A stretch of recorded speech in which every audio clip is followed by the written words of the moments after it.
সুপ্রিয় শ্রোতা, মুয়াবিয়া পুত্র ইজিদ এবং আলী রাজা আল্লাহ তাআলা আনহুর পুত্র হাসান হোসেনকে নিয়ে লেখা মীর মোশাররফ হোসেনের উপন্যাস বিষাদ সিন্ধুর বেশ কিছুটা অংশ আমরা পড়ে ফেলেছি। আগেই বলেছি উপন্যাসটি ৩টি পর্বে বিভক্ত এবং প্রতিটি পর্ব কতগুলো প্রবাহে বিস্তৃত। আমরা ৩ পর্বের মধ্যে প্রথম পর্বের ১০ম প্রবাহ পর্যন্ত ইতিমধ্যে পড়েছি। আজ শুরু করছি ১১তম প্রবাহ। মদীনাবাসীরা কিছুদিন ইজিদের পত্র লইয়া বিশেষ আলোচনা করিলেন। সর্বসাধারণের অন্তরেই ইজিদের পত্রের প্রতি ছত্র প্রতি অক্ষর সুতীক্ষ্ণ তীরের ন্যায় বিঁধিয়াছিল।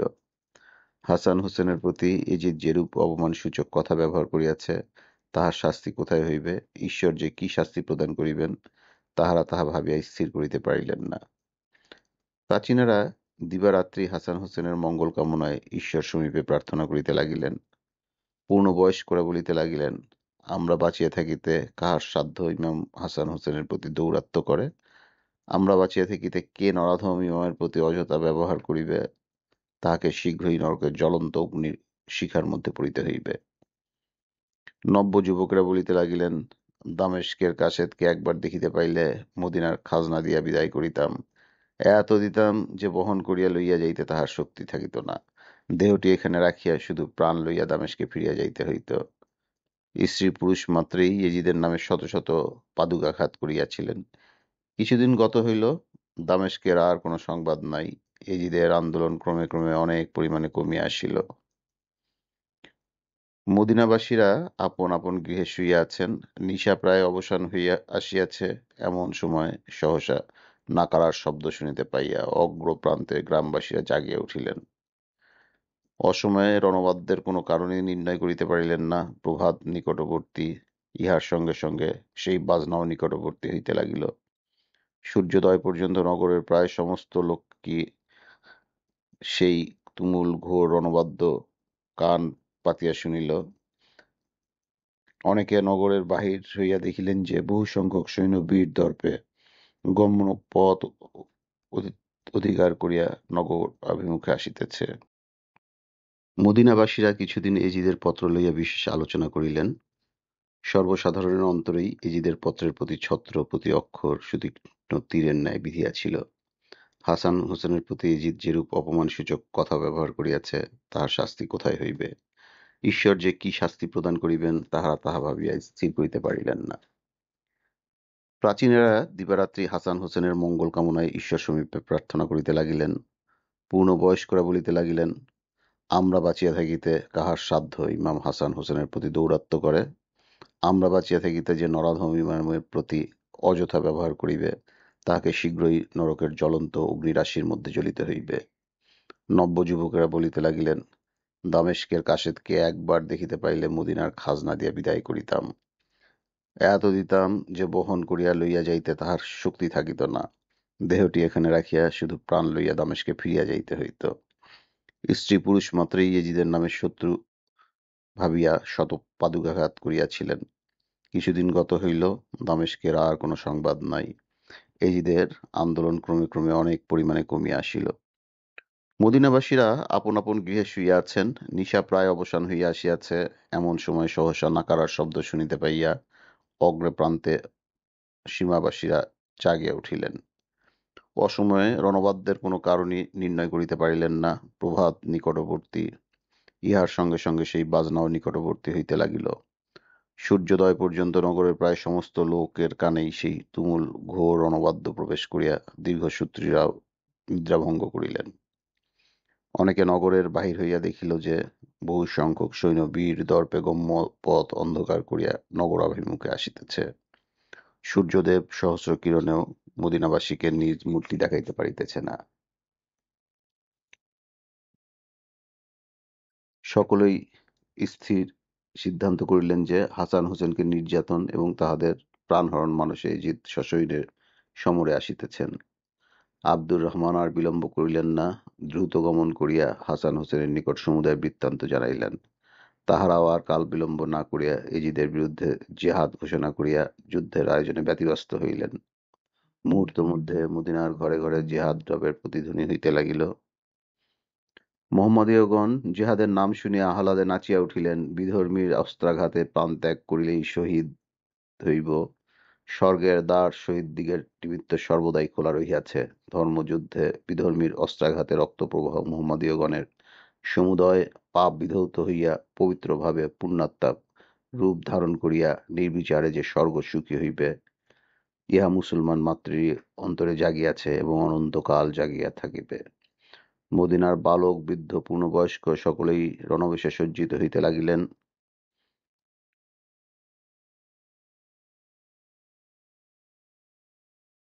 মদিনার বালক বৃদ্ধ পূর্ণবয়স্ক সকলেই রণবেশে সজ্জিত হইতে লাগিলেন। নগরবাসীরা হাসান হোসেনকে প্রাণ অপেক্ষা ভালোবাসিতেন। ঘোষণা প্রচার হইতে না হইতেই সহস্রাধিক লোক কাহারও আদেশের অপেক্ষা না করিয়া যাহার যে অস্ত্র আয়ত্ত ছিল, যাহার যে অস্ত্র সংগ্রহ ছিল, যে যাহা নিকটে পাইল, তাহা লইয়াই বেগে শত্রুর উদ্দেশ্যে ধাইয়া চলিল। তদৃষ্টে এজিদের সৈন্যগণ আর অগ্রসর হইল না, গমনে ক্ষান্ত দিয়া শিবির নির্মাণে প্রবৃত্ত হইল। নগরবাসীরাও শত্রুপক্ষকে নিরুদ্যম দেখিয়া আর অগ্রসর হইলেন না, নগরে এবার ফিরিলেন না। বৃক্ষমূলে প্রস্তর উপরই স্ব স্ব সুযোগ মতো স্থান নির্ণয় করিয়া হযরত ইমাম হাসানের অপেক্ষায় রহিলেন। এজিদের সৈন্যগণ বহুমূল্য অস্ত্রাদি দ্বারা শিবির রচনায় প্রবৃত্ত হইয়াছে, এই সংবাদ হোসেনের নিকট পাঠাইলেন। হাসান ও আব্দুর রহমান প্রভৃতি আত্মীয়স্বজন সমভিব্যাহারে রওজা মোবারকে যাইয়া হাসান প্রথমে ঈশ্বর উপাসনা করিয়া কহিলেন, দয়াময়, আমার ধনবল বুদ্ধিবল সৈন্যবল কিছুই নাই, তোমার আজ্ঞানুবর্তী দাসানুদাস আমি। তুমি দয়া করিয়া এই দাসের অন্তরে যে বল দিয়াছ, সেই ধর্ম বলেই আমার সাহস এবং উৎসাহ। দয়াময়, সেই বলের বলেই আমি এজিদকে, এক এজিদ কেন শত শত এজিদকে তোমার কৃপায় তুচ্ছ জ্ঞান করি। কেবল তোমার নাম ভরসা করি এই অসীম শত্রু পথে যাইতেছি। তুমি সহায়, তুমি রক্ষাকর্তা। সকলে আমিন আমিন বলিয়া নূর নবী মোহাম্মদের গুণানুবাদ করিয়া একে একে অশ্বারোহণে রাজপথে আসিয়া উপস্থিত হইলেন। নগরবাসীরা ব্যগ্রতা সহকারে তাহাদের চারিদিকে ঘিরিয়া দাঁড়াইল, বলিতে লাগিল, আমরা বাঁচিয়া থাকিতে আপনাকে শত্রুর সম্মুখ হইতে দিব না। আমরা এই চলিলাম, পৃষ্ঠে আঘাত লইয়া আর ফিরিব না। আঘাতী দেহ আর মদিনাবাসীকে দেখাইব না, হয় মরিব, নয় মারিব। হাসান অশ্ব হইতে নামিয়া বলিলেন, ভ্রাতৃগণ, ঈশ্বরের রাজ্যে বাস করিয়া ঈশ্বরের কার্যে জীবন শেষ করাই জীবের কর্তব্য। লোকে আমাকে মদিনার রাজা বলে, কিন্তু ভ্রাতৃগণ, তোমরা তাহা কখনোই কর্ণে স্থান দিও না। এ জগতে কেহ কাহারও রাজা নহে, সকলে যে মহাধীরাজ সর্বাধীরাজ ওয়াহদাহু লা শারিকা লাহু দয়াময়ের রাজ্যের প্রজা। সকলেই সেই মহান রাজার সৃষ্ট, তাহার শক্তি মহান। আমরা সেই রাজার রাজ্যের প্রজা, সাধ্যানুসারে সেই সর্বশক্তিমান অদ্বিতীয় মহারাজের ধর্মরাজ রক্ষণাবেক্ষণ করাই আমাদের সর্বতোভাবে কর্তব্য এবং তাহাই আমাদের জীবনের একমাত্র উদ্দেশ্য। সেই ধর্মরাজের বিরোধী হইয়াও অনেক নরাধম এই অস্থায়ী রাজ্যে বাস করিতেছে। আজ তোমরা সেই নরাধমের বিরুদ্ধে একাগ্র চিত্তে অগ্রসর হইয়াছ। তাহার ধনবল সৈন্যবল এত অধিক যে মনে ধারণা করিতেও শঙ্কা বোধ হয়। যদিও আমাদের অর্থ নাই, যুদ্ধের উপকরণ নাই, বাহ্যিক আড়ম্বর নাই, তথাৎ আমাদের একমাত্র ভরসা সেই অদ্বিতীয় ঈশ্বর। তাহার নামই আমাদের আশ্রয়, সেই নাম সহায় করেই আমরা তাহার ধর্মরাজ্য রক্ষা করিব। ভ্রাতৃগণ, যে পাপাত্মার সৈন্যগণ এই পবিত্র ভূমি আমাদের জন্মভূমি আক্রমণ করিবার আশায় নগরের বাহিরে শিবির স্থাপন করিয়া রহিয়াছে, সেই বিধর্মী এজিদ মদিনার খাজনা আমার নিকট চাহিয়া পাঠিয়াছিল। আমি তাহার উত্তর দেই নাই। সেই আক্রোশে এবং বিবি জয়নাব আমার সহধর্মিণী হইয়াছে, সেই ক্রোধে এজিদ আমার প্রাণবধ করিবে। তাহা হইলে এজিদের উভয় উদ্দেশ্যেই সাধিত হইবে, কারণ আমার অভাব মদিনার সিংহাসন তাহারই অধিকৃত হইবে মনে করিয়াছে। সেই বিধর্মী এজিদ নূর নবী হযরত মুহাম্মদের বিরোধী, ঈশ্বরের বিরোধী, পবিত্র কোরআনের বিরোধী নরাধম এমন পাপী যে ভূমেও কখনো ঈশ্বরের নাম মুখে আনে না। ভাই সকল, আমরা যে রাজ্যে বাস করি, যে রাজা আমাদের সুবিধার জন্য কত উপকরণ কত সুখ ও সামগ্রী সৃষ্টি করিয়াছেন, বিনা স্বার্থে বিনা প্রত্যুপকারে যে রাজা অকাতরে কত কি দান করিয়াছেন, আমরা আজ পর্যন্ত সে দানের উদ্দেশ্যের কণামাত্র বুঝিয়া উঠিতে পারি নাই। সেই অদ্বিতীয় রাজার বিরুদ্ধচারী আজ পূর্ণ ভূমি মদিনা আক্রমণ করিতে, আমাদের স্বাধীনতা হরণ করিতে, ধর্মপথে বাধা দিতে মূল উদ্দেশ্য আমার জীবন প্রদীপ নির্মাণ করিতে অগ্রসর হইয়াছে। মহাশক্তি সম্পন্ন মহাপ্রভু জগৎ পিতার নামে কত কলঙ্ক রটাইয়াছে। তিনি মহান, তাহার মহিমা অপার, তাহাতে ক্রোধ বিরাগ অপমান কিছুই নাই। কিন্তু আমরা সহ্যগুণবিহীন মানব, আমাদের রিপু সংযম অসাধ্য। যে কেহ ঈশ্বরের বিরোধী, আমরা তাহার বিরোধী। আমরা কি সেই বিরোধীর প্রতিবিধান করিব না? আমাদের অস্ত্র কি চিরকালই কোষে আবদ্ধ রাখিব? বিধর্মীর মুণ্ডপাত করিতে সেই অস্ত্র কি নিষ্কাশিত হইয়া কাফেরের রক্তে রঞ্জিত হইবে না? ঈশ্বরের প্রসাদে জয় পরাজয় উভয়ই আমাদের মঙ্গল।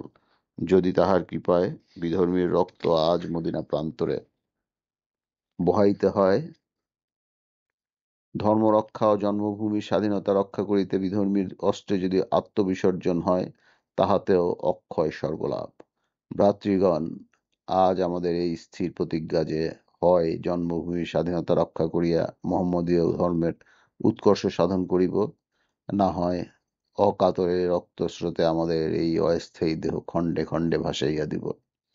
এই পর্যন্ত শুনিয়াই শ্রোতাগণ সমস্বরে আল্লাহু আকবার বলিয়া পাগলের ন্যায় কাফেরের মুণ্ডপাত করিতে ছুটিলেন। হাসান সকলকে একত্র শ্রেণীবদ্ধ করিয়া লইয়া সমরক্ষেত্রে যাইতে মনস্থ করিয়াছিলেন। তাহা আর হইল না, কেহই আর তাহার কথা শুনিল না। হাসান হোসেন ও আব্দুর রহমান পুনরায় অশ্বারোহণে কিঞ্চিৎ দূর গমন করিয়া যে দৃশ্য দর্শন করিলেন, তাহাতে হাসান আর অশ্রু সম্বরণ করিতে পারিল না। আব্দুর রহমানকে বলিলেন, ভাই, তুমি যত শীঘ্র পারো হোসেনের সহিত যাইয়া মদিনাবাসীদের পৃষ্ঠপোষক হও। আমি অবলাগণকে সান্ত্বনা করিয়া আসিতেছি। ইহাদের এই বেশ আমার চক্ষে বড়ই কষ্টকর বোধ হইতেছে। আমি বাঁচিয়া থাকিতে ইহাদের হস্তে অস্ত্রভার সহিত হইল। ভাই, ইহা অপেক্ষা আর দুঃখ কি? তোমরা যাও, আর অপেক্ষা করিও না। এই কথা বলিয়া অশ্ব হইতে নামিয়াই ইমাম হাসান অতি বিনীতভাবে নগরের নারীগণকে জিজ্ঞাসা করিলেন, ভগ্নীগণ, নগরের প্রান্তভাগে মহাশত্রু, নগরবাসীরা আজ শত্রু বধে উন্মত্ত, জন্মভূমি রক্ষা করিতে মহাব্যস্ত। এই বিপদ সময়ে তোমরা এই বেশে কোথা যাইতেছ? স্ত্রীলোকদিগের মধ্যে একজন বলিলেন, হযরত, আর কোথা যাইব? আপনার এই মহাবিপদকালেও কি আমরা অবলাচারের বাধ্য হইয়া অন্তঃপুরেই আবদ্ধ থাকিব? ভ্রাতা পুত্র স্বামী সকলকেই শত্রু মুখে পাঠাইয়াছি, ফিরে আসিতে পাঠাই নাই। একেবারে চিরবিদায় প্রদান করিয়াছি। আর আমাদের পৃথিবীতে থাকার প্রয়োজন কি? আপনার জন্য স্বামী পুত্র ভ্রাতা যে পথে যাইবে, আমরাও সেই পথেই অনুসরণ করিব। বিপদ সময় অবশ্যই কিছু না কিছু সাহায্য করিতে পারিব। আর তাহারাই যদি বিধর্মীর রক্তে রঞ্জিত হইয়া রক্তক্ষরণে ও জন্মভূমি রক্ষা করিতে পারে, তবে আমরাই বা কাফেরের মাথা কাটিতে অস্ত্র গ্রহণ করিব না কেন? নূর নবী হযরত মুহাম্মদের পবিত্র দেহ যে মদিনা ক্রোড়ে ধারণ করিয়া আছে, রোজ কিয়ামত পর্যন্ত থাকিবে, সেই মদিনা এই জিদ অধিকার করিবে? যে মদিনা পবিত্রতা গুণে জগতের চারিখণ্ড হইতে কোটি কোটি ভক্ত কত কষ্ট স্বীকার করিয়া শুধু একবার রওজা শরীফ দর্শন করিতে আসে, সেই পবিত্র ভূমি কাফেরের পদস্পর্শে কলঙ্কিত হইবে? এ কথা শুনিয়া কে স্থির হইয়া ঘরে থাকিতে পারে? দুনিয়া কয়দিনের, আরো দেখুন, আমরা অবলা পরাধীন, যাহাদের মুখাপেক্ষী তাহারাই মুখে দাঁড়াইল, তখন আমরা শূন্য দেহ লইয়া কেন আর ঘরে থাকিব? আর একটি স্ত্রীলোক কহিলেন, হযরত, আমরা যে কেবল সন্তান সন্ততি প্রতিপালন করিতেই শিখিয়াছি তাহা মনে করিবেন না। এই অস্ত্র বিধর্মীর মস্তক চূর্ণ করিতেও সক্ষম। এই অস্ত্রে কাফেরের মুণ্ডপাত করিতেও জানি। সামান্য রক্তবিন্দু দেখিলেই আমাদের মন কাঁপিয়া ওঠে, অঙ্গ শিহরিয়া ওঠে, হৃদয়ে বেদনা লাগে। কিন্তু কাফেরের লোহিত তরঙ্গের শোভা দর্শনে আনন্দে উৎসাহে মন নাচিতে থাকিবে। বিস্মিত হইয়া হাসান বলিলেন, আমি আপনাদের অনুগত এবং আজ্ঞাবহ। আমি বাঁচিয়া থাকিতে বিধর্মীদের আপনাদিগকে অস্ত্র ধরিতে হইবে না। আমার বংশ বাঁচিয়া থাকিতে আপনাদিগকে এ বেশে পড়িতে হইবে না। ভগ্নীগণ, আপনার ঘরে বসিয়া ঈশ্বরের নিকট ধর্ম ও জন্মভূমি রক্ষার জন্য কায়মনে প্রার্থনা করুন। আমরা অস্তমুখে দাঁড়াইব। আপনারা ঈশ্বরের সম্মুখে দাঁড়াইয়া আমাদিগকে রক্ষা করিবেন। আমি মিনতি করিয়াই বলিতেছি, আপনারা শত্রুর সম্মুখীন হইয়া আমার মনে বেদনা প্রদান করিবেন না। প্রথম স্ত্রী সবিনয়ে বলিলেন, আপনার আদেশ প্রতিপালন করিলাম, কিন্তু ইহা নিশ্চয়ই জানিবেন যে মদীনার একটি অবলার প্রাণ দেহে থাকিতে এই জিত কদাচ নগরের সীমা আসিতে পারিবে না। এই কথা বলিয়া স্ত্রীলোকেরা দুই হস্ত তুলিয়া ঈশ্বরের নিকট প্রার্থনা করিতে লাগিলেন, এলাহি, আজ আপনার নামের উপর নির্ভর করিয়া হাসানকে শত্রু সম্মুখ দিলাম। হাসানের প্রাণ পবিত্র ভূমি মদীনার স্বাধীনতা এবং ধর্ম রক্ষা করিতে ভ্রাতা পুত্র স্বামীহারা হইলে আমরা কাতর হইব না। এলাহি, স্বামী পুত্র ভ্রাতৃগণ বিধর্মীর অস্ত্রে প্রাণত্যাগ করিলে আমাদের চক্ষে কখনোই জল আসিবে না, কিন্তু মদিনা নগর কাফেরের পদপৃষ্ট হইলে আমরা অকাতরে প্রাণ বিসর্জন করিব। এলাহি, হাসানের প্রাণ আমাদের প্রার্থনীয়, সে প্রাণ রক্ষা হইলেই সকলে রক্ষা হইবে। এলাহি, হাসানের প্রাণ রক্ষা করো, মদিনার পবিত্রতা রক্ষা করো, নূর নবী হজরত মুহাম্মদের রওজার পবিত্রতা রক্ষা করো। এই প্রকার উপাসনা শেষে নগরবাসিনী কামিনীগণ হাসানকে আশীর্বাদ করিতে লাগিলেন, এলাহির অনুগ্রহ কবচ আপনার শরীর রক্ষা করুক, বাহুবলে হজরত আলীর দৃষ্টি হোক, বিবি ফাতেমা খাতুনের জান্নাত আপনার ক্ষুধ পিপাসা নিবারণের প্রতি দৃষ্টি রাখুন, শত্রু বিজয়ী হইয়া আপনি নির্বিঘ্নে নগর আগমন করুন। এইরূপ আশীর্বাদ করিয়া কামিনীগণ নিকেতনে চলিয়া গেলেন। হাসানও বিসমিল্লাহ বলিয়া অশ্বে আরোহণ করিলেন। মুহূর্ত মধ্যে নগর প্রান্তরে আসিয়া ভীষণতর শব্দ শুনিতে শুনিতে যুদ্ধক্ষেত্রে উপস্থিত হইলেন। দেখিলেন যে বীর বিক্রমে মদিনাবাসীরা বিপক্ষগণকে আক্রমণ করিয়াছে। যুদ্ধের রীতিনীতির প্রতি কাহারও লক্ষ্য নাই, কেবল মার মার শব্দ, অস্ত্রের ঝনঝন ও মুহূর্তে মুহূর্তে আল্লাহু রব চারিদিক কাঁপাইয়া তুলিতেছে। রণভূমিতে শোণিতের ধারা বহিতেছে। সে অভাবনীয় দৃশ্য দেখিয়া হাসান নিস্তব্ধভাবে অশ্বপৃষ্ঠে উপবিষ্ট রহিলেন, যুদ্ধে ব্যাপৃত হইলেন না। মদিনাবাসীরা শত্রুদিগকে প্রায় শেষ করিয়া ফেলিয়াছে। শত শত বিধর্মীর মস্তকচ্ছেদন করিয়া শেষে নিজে নিজে শহীদ হইতেছে। কেহ কাহারও কথা শুনিতেছে না, কেহ বলিতেছে না, জিজ্ঞাসাও করিতেছে না। হোসেনের চালিত তরবারি বিদ্যুতের ন্যায় চমকিতেছে। শত্রুপক্ষীয়রা যে পালাইয়া প্রাণ রক্ষা করিবে তাহারও উপায় নাই। তবে বহুদূর হইতে যাহারা সেই ঘূর্ণিবৎ তরবারির চাকচিক্য দেখিয়াছিল, কেবল তাহারাই, কেহ জঙ্গলে, কেহ পর্বত গুহায় লুকাইয়া প্রাণ রক্ষা করিল। হোসেনের অশ্ব শ্বেতবর্ণ, শরীরও শ্বেতবসনে আবৃত। এক্ষণে বিধর্মী বিপক্ষের রক্তে একেবারে তাহা লোহিত বর্ণে পরিণত হইয়াছে, কিন্তু স্থানে স্থানে অতি ক্ষুদ্র ক্ষুদ্র অভ্রাংশে আরো অধিক শোভা পাইয়াছে, যে সেই শোভা বিধর্মীর পক্ষে ভীষণভাবে প্রতিফলিত হইতেছে। অশ্বের পদনিক্ষিপ্ত রক্তমাখা বালুকায় উৎক্ষিপ্ততা দেখিয়াই অনেকের ছিন্ন দেহের আবরণে লুকাইয়া হোসেনের তরবারি হইতে প্রাণ বাঁচাইতেছে। বামে দক্ষিণে হোসেনের দৃষ্টি নাই, যাহাকে সম্মুখে পাইতেছেন তাহাকেই নরকে পাঠাইতেছেন। হাসান অনেকক্ষণ পর্যন্ত এক স্থানে দাঁড়াইয়া ক্রমে ক্রমে অগ্রসর হইয়া এই ভীষণ যুদ্ধ দর্শন করিতে লাগিলেন। হস্তপদক খণ্ডিত অগণিত দেহ শোণিত প্রবাহে ডুবিয়া, কতক অর্ধাংশ ডুবিয়া রক্তস্রোতে গড়াইয়া যাইতেছে। মদিনাবাসীদের মুখে কেবল মার মার, কোথায় এজিদ, কোথায় মারওয়ান, এই মাত্র রব। মধ্যে মধ্যে নানা প্রকারের বীভৎসতর কাতর স্বর হাসানের কর্ণগোচর হইতে লাগিল। মদিনাবাসীরা প্রথমে বিধর্মীর মস্তক ভিন্ন আর কিছুই দেখেন নাই। ক্রমে দুই একটির প্রতি দৃষ্টি হোসেন ও আব্দুর রহমান প্রভৃতিকে দেখিয়াছিলেন, অথচ কেহ কাহারও কোনো সন্ধান লন নাই, জিজ্ঞাসাও করেন নাই। এক্ষণে পরস্পর পরস্পরের সহিত দেখা হইতে লাগিল। যাহারা তাহাদের দৃষ্টিপথের প্রতিবন্ধকতা জন্মাইয়াছিল, ঈশ্বর কৃপায় তাহারা আর নাই। প্রায় সকলেই রক্তস্রোতে ভাসিয়া যাইতেছে। ক্রমে সকলেই একত্র হইতে লাগিলেন। দেখিতে দেখিতে হাসানেরও দেখা পাইলেন। সকলেই উচ্চস্বরে ঈশ্বরের নাম করিয়া জয়ধ্বনিতে লা ইলাহা ইল্লাল্লাহু মুহাম্মাদুর রাসূলুল্লাহ বলিয়া যুদ্ধে ক্ষান্ত দিলেন। অনন্তর রক্তমাখা শরীরে আঘাতীত অঙ্গে মনের আনন্দে হাসানের সহিত আলিঙ্গন করিলেন। হাসানও সকলকে আশীর্বাদ করিয়া সমস্বরে ঈশ্বরের নাম করিতে করিতে সিংহদ্বার অতিক্রম করিয়া নগর মধ্যে প্রবেশ করিলেন। বালক, বৃদ্ধ, স্ত্রীলোকেরা পথের দুই পার্শ্ব হইতে ঈশ্বরের নিকট শোকরানা উপাসনা করিয়া বিজয়ী বীর পুরুষগণকে মহানন্দে অভ্যর্থনা করিতে লাগিলেন। জাতীয় ধর্ম ও জন্মভূমির স্বাধীনতা রক্ষা করিয়া বীরগণ বিজয় পতাকা উড়াইয়া গৃহে আসিতেছেন। সে সময়ে বাগের আমের পুষ্প তাহার মস্তকে বর্ষণ করিতে পারিলেও সকলের মনের আশা মিটিত না। নগরবাসীরা কি করেন, মদিনাজাত যাহা তাহাদের পারিজাত পুষ্প, মনের আনন্দে মহা উৎসাহে সেই পুষ্পগুচ্ছ বৃষ্টি করিয়া অভ্যর্থনা করিতে লাগিলেন। বিজয়ী বীরগণ একেবারে প্রভু মুহাম্মদের রওজা শরীফে আসিয়া ঈশ্বরের উপাসনা করিলেন। শেষে হাসান হোসেন ও আব্দুর রহমানের নিকট বিদায় লইয়া সকলেই স্ব স্ব গৃহে গ্রহণপূর্বক পরিবার মধ্যে সাদরে গৃহীত হইলেন। মদিনার প্রতি গৃহ, প্রতি দ্বার, প্রতি পল্লী ও প্রতি পথ এককালে আনন্দময় হইয়া উঠিল।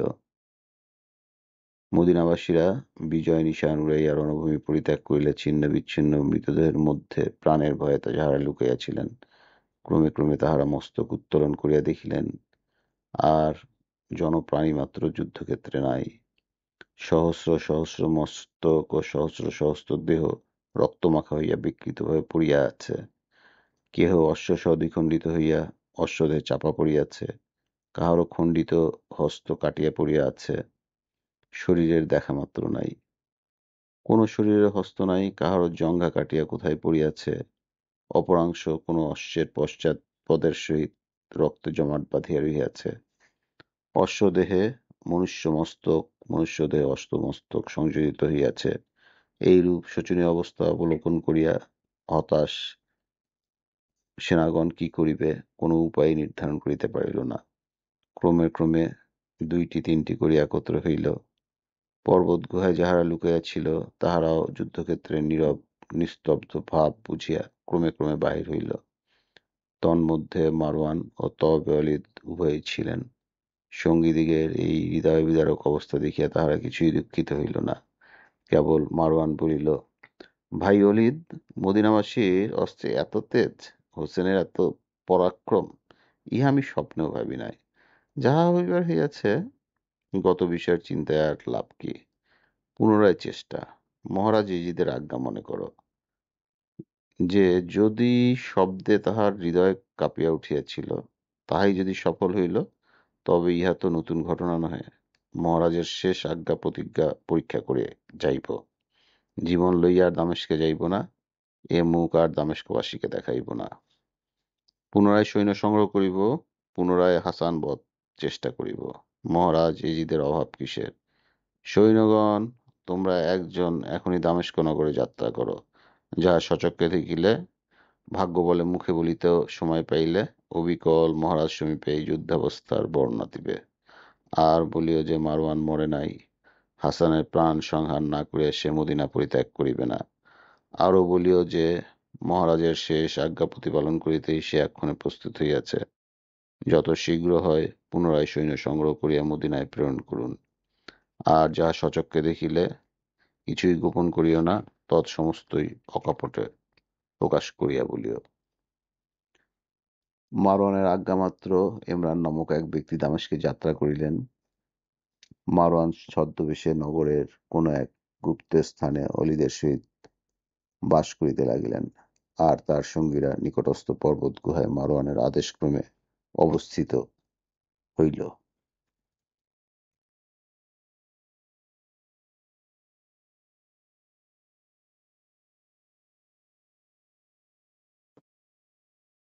সুপ্রিয় শ্রোতা, এখন শুরু করছি প্রথম পর্বের দ্বাদশ প্রবাহ।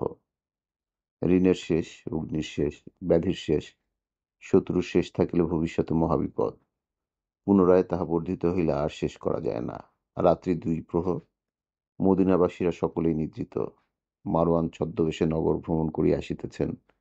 কতই সন্ধান, কতই গুপ্ত মন্ত্রণা অবধারণ করিতেছেন, কাহারও নিকট মনের কথা ভাঙিতে সাহস পান না। মদিনা তন্ন তন্ন করিয়াও আজ পর্যন্ত মনোমত লোক খুঁজিয়া পান নাই। কেবল একটি বৃদ্ধা স্ত্রীর সহিত কথায় কথায় অনেক কথার আলাপ করিয়াছেন, আকার ইঙ্গিতের লোভ দেখাইয়াছেন, কিন্তু কোথায় নিবাস, কোথায় অবস্থিতি, তাহার কিছুই বলেন নাই। অথচ বৃদ্ধার বাড়িঘর গোপনভাবে দেখিয়া আসিয়াছেন। বিশেষ অনুসন্ধানে বৃদ্ধার সাংসারিক অবস্থার অনেক জানিতে পারিয়াছেন। আজ নিশীথ সময়ে বৃদ্ধার সহিত নগর প্রান্তের নির্দিষ্ট পর্বত গুহার নিকট দেখা হইবে, এরূপ কথাই স্থির আছে।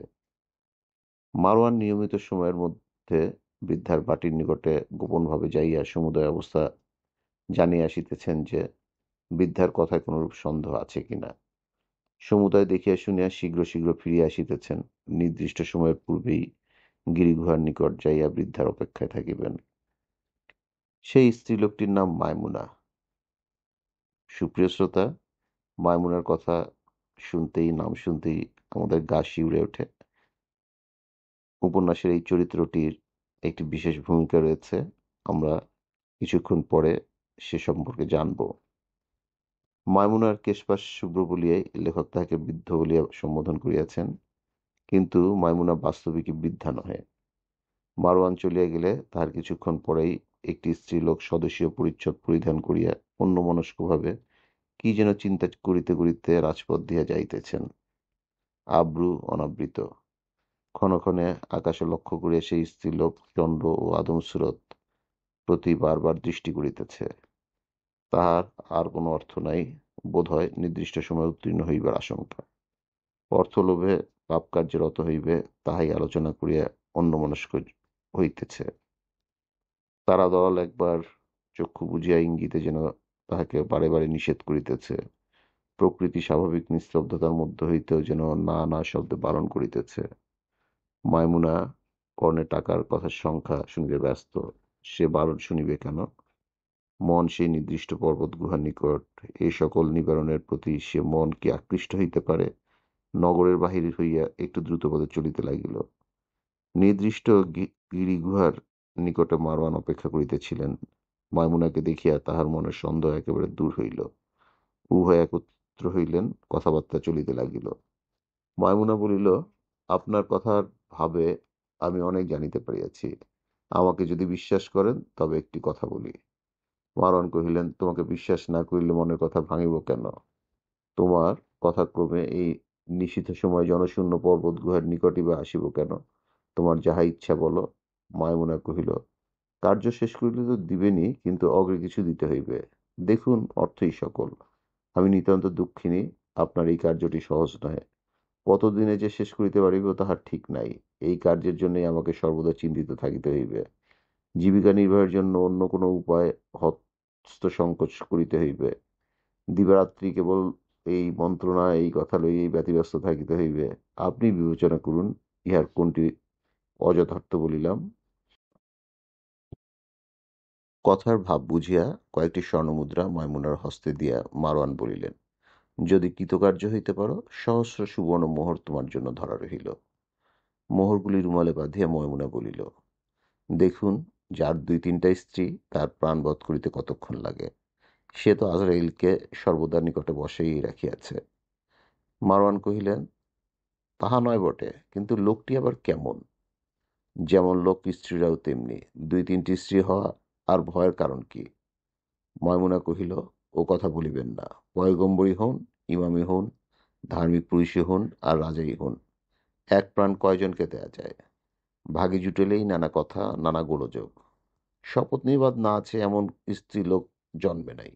সপত্নীর মনে ব্যথা দিতে কোন সপত্নীর ইচ্ছা নাই? আমি সে কথা এখন কিছুই বলিব না, আপনার প্রতিজ্ঞা যেন ঠিক থাকে। মারওয়ান বলিলেন, এখানে তুমি আর আমি ভিন্ন কেহই নাই। এ প্রতিজ্ঞার সাক্ষী কাহাকে করি? ওই অনন্ত আকাশ, ওই অসংখ্য তারকারাজি, ওই পূর্ণচন্দ্র, আর এই গিরিগুহা, আর এই রজনী দেবীকেই সাক্ষী করিলাম। হাসানের প্রাণবধ করিতে পারিলেই আমি তোমাকে সহস্র মোহর পুরস্কার দিব। তৎসম্বন্ধে তুমি যখন যাহা বলিবে সকলই আমি প্রতিপালন করিব। আর একটি কথা, এই বিষয়ে তুমি আমি ভিন্ন আর কেহই জানিতে যেন না পারে। ময়মুনা বলিল, আমি এ কথায় সম্মত হইতে পারি না। কেহ জানিতে না পারিলে কার্য উদ্ধার হইবে কি প্রকারে? তবে এই পর্যন্ত বলিতে পারি, আসল কথাটি আর একজনের কর্ণ ভিন্ন দ্বিতীয় জনের কর্ণে প্রবেশ করিবে না। সে তোমার বিশ্বাস। কার্য উদ্ধারের জন্য যদি কাহারও কিছু সাহায্য লইতে হয় তাহা লইতে পারো, কিন্তু 3জন ভিন্ন আর একটি প্রাণীও যেন জানিতে না পারে।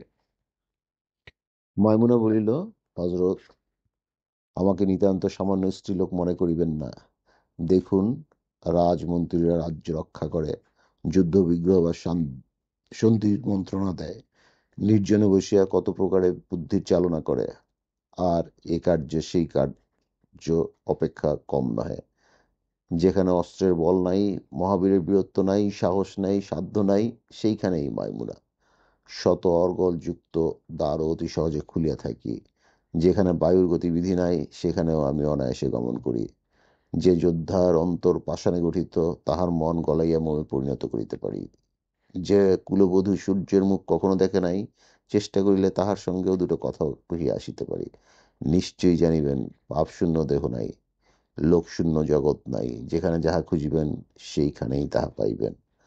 মারওয়ান কহিলেন, মুখে অনেকেই অনেক কথা বলিয়া থাকে, কার্যে তাহার অর্ধেক পরিমাণ সিদ্ধ হইল, জগতে অসুখের কারণ থাকিত না, অভাবের নামও কেহ মুখে আনিত না। তোমার কথাও রহিল, আমার কথাও থাকিল। রাত্রিও প্রায় শেষ হইয়া আসিল। ওই দেখো, সুখ তারা পূর্ব গগনে দেখা দিয়াছে। শীঘ্র শীঘ্র নগর মধ্যে যাওয়াই উত্তম।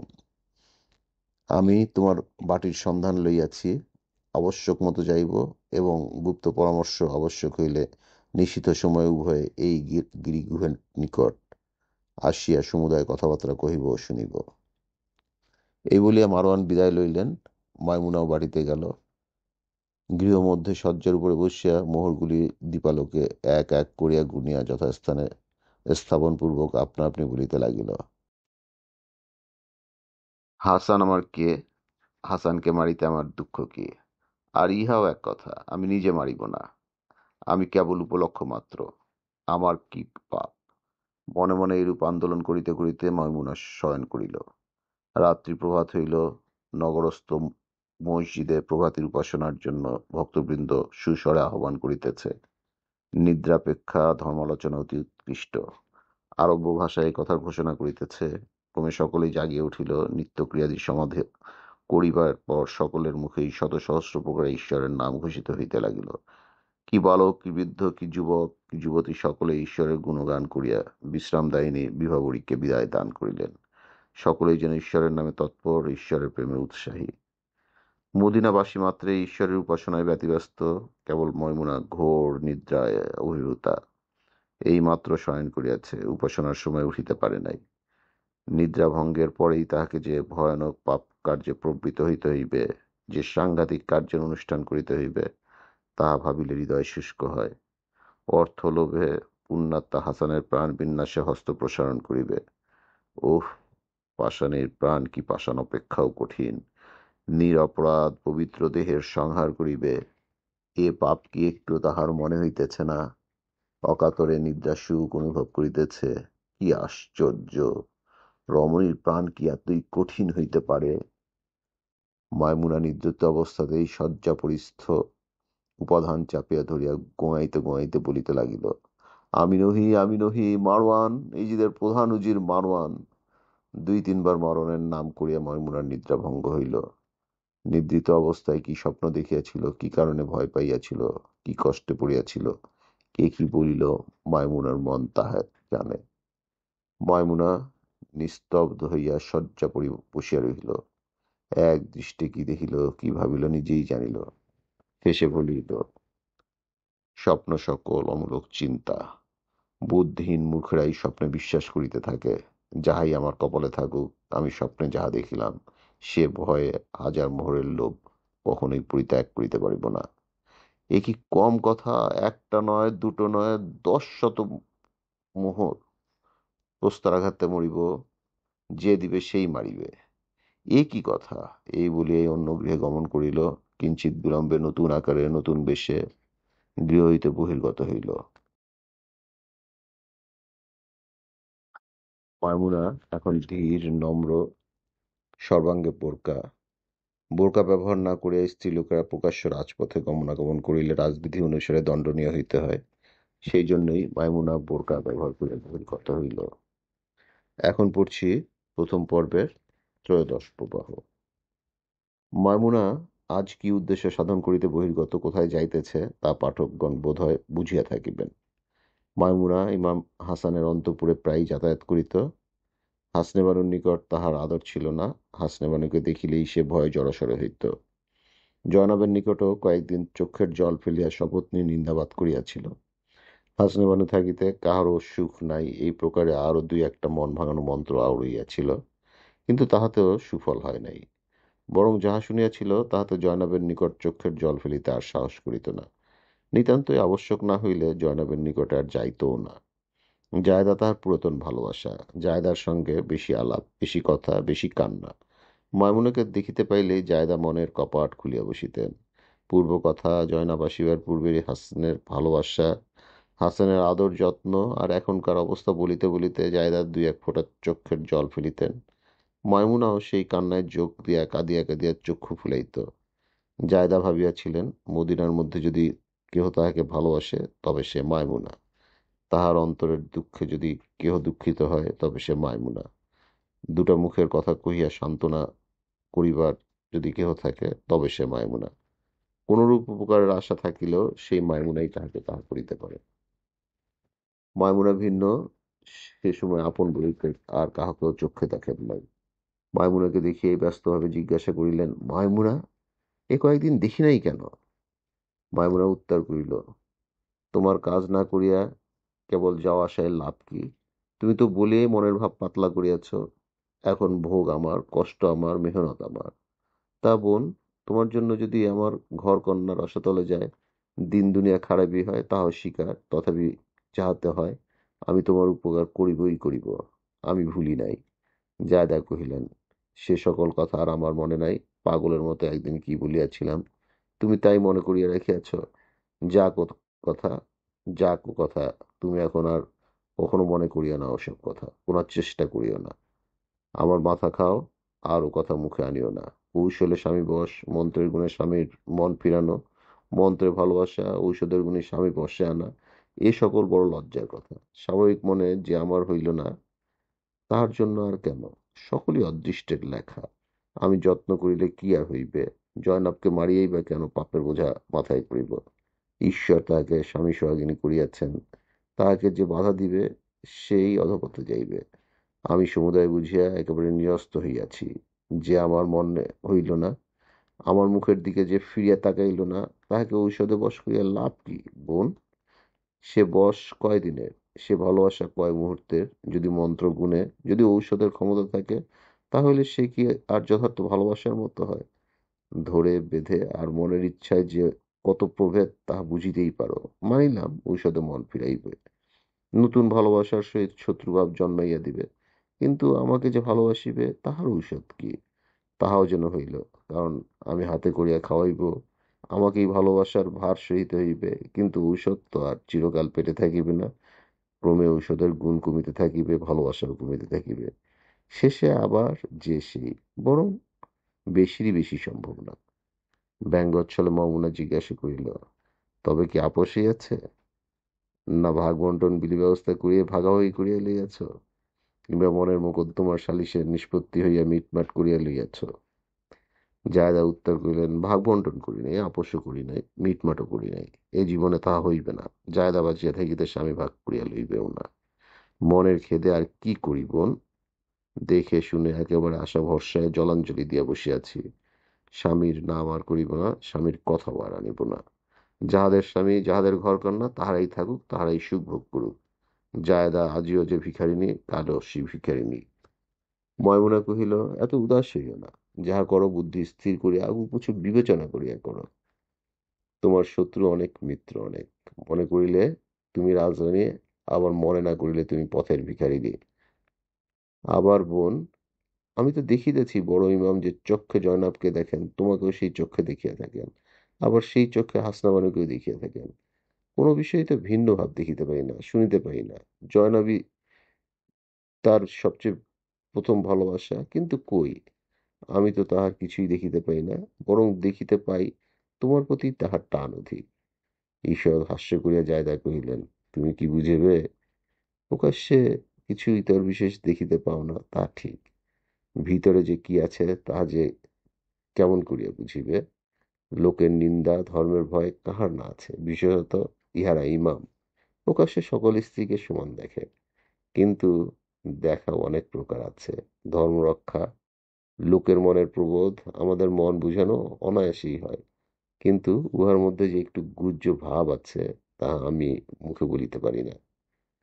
উপমার কোনো সামগ্রী সম্মুখেও নাই যে তাহা দেখাইয়া তোমাকে বুঝাইব। এখন তিনি কথা কহেন, কিন্তু পূর্বেকার সে স্বর নাই, সেই মিষ্টতাও নাই। ভালোবাসেন, কিন্তু তাহাতে রস নাই। আদর করেন, কিন্তু সে আদরে মন গলে না, বরং বিরক্তিই জন্মে। আগে জায়দার নিকট সময়ের দীর্ঘতা আশা করিতেন, এখন যত কম হয় ততই মঙ্গল, তাহাই ইচ্ছা। পূর্বে কথাবার্তাতেই রাত্রি প্রভাত হইয়াছে, তবুও সে কথা আর ইতি হয় নাই, মনের কথাও ফুরায় নাই। এখন জায়দার শয্যায় শয়ন করিলে ডাকিয়া নিদ্রা ভঙ্গ করিতে হয়। প্রভাতী উপাসনার সময় উত্তীর্ণ হইয়া যায়, উষাকাল একত্র শয়ন করিয়া আছেন, কিন্তু উপাসনার ব্যাঘাত নাই। ঘরের কথা, মনের কথা কে বুঝিবে বলো দেখি? আমার দুঃখ অপরে কি বুঝিবে বলো দেখি? কাহাকেই কি বা বলিব? জগতে আমার বলিবার কেহই নাই, মনে মনে আশাও নাই। এখন শীঘ্র শীঘ্র মরণ হইলে আমি নিস্তার পাই। কাঁদিয়া কাঁদিয়া ময়মনা বলিতে লাগিলেন, জায়েদা, তুমি কেন মরিতে চাও? তুমি মনে করিলে কি না করিতে পারো। ইচ্ছা করিলেই তোমার দুঃখ দূর হয়, তুমি মনে করিলেই তোমার শত্রুর মুখে ছাই পড়ে। আমি তো আগেই বলিয়াছি, তোমার মনই সকল। মনে করিলেই তুমি রাজরানী, মনে না করিলেই ভিখারিনী। জায়দা জিজ্ঞেস করিলেন, মনে করিলেই যদি মনের দুঃখ যায়, তবে জগতে কে না মনে করে? ময়মনা উত্তর করিল, আমি তো আর 10 টাকা লাভের জন্য তোমার মনোমতো কথা বলিতেছি না। যাহা বলি মন ঠিক করিয়া একেবারে মনে করে দেখি, তোমার মনের দুঃখ কোথায় থাকে। জায়দা কহিলেন, তোমার কোন কথাটা আমি মনের সহিত মিলাই? তুমি আমার পরম হিতৈষিনী, যাহা বলিবে তাহার অন্যথা কিছুতেই করিব না। ময়মনা কহিল, যদি মনে না লাগে তবে করিও না, কিন্তু মন হইতে কখনোই মুখে আনিতে পারিবে না।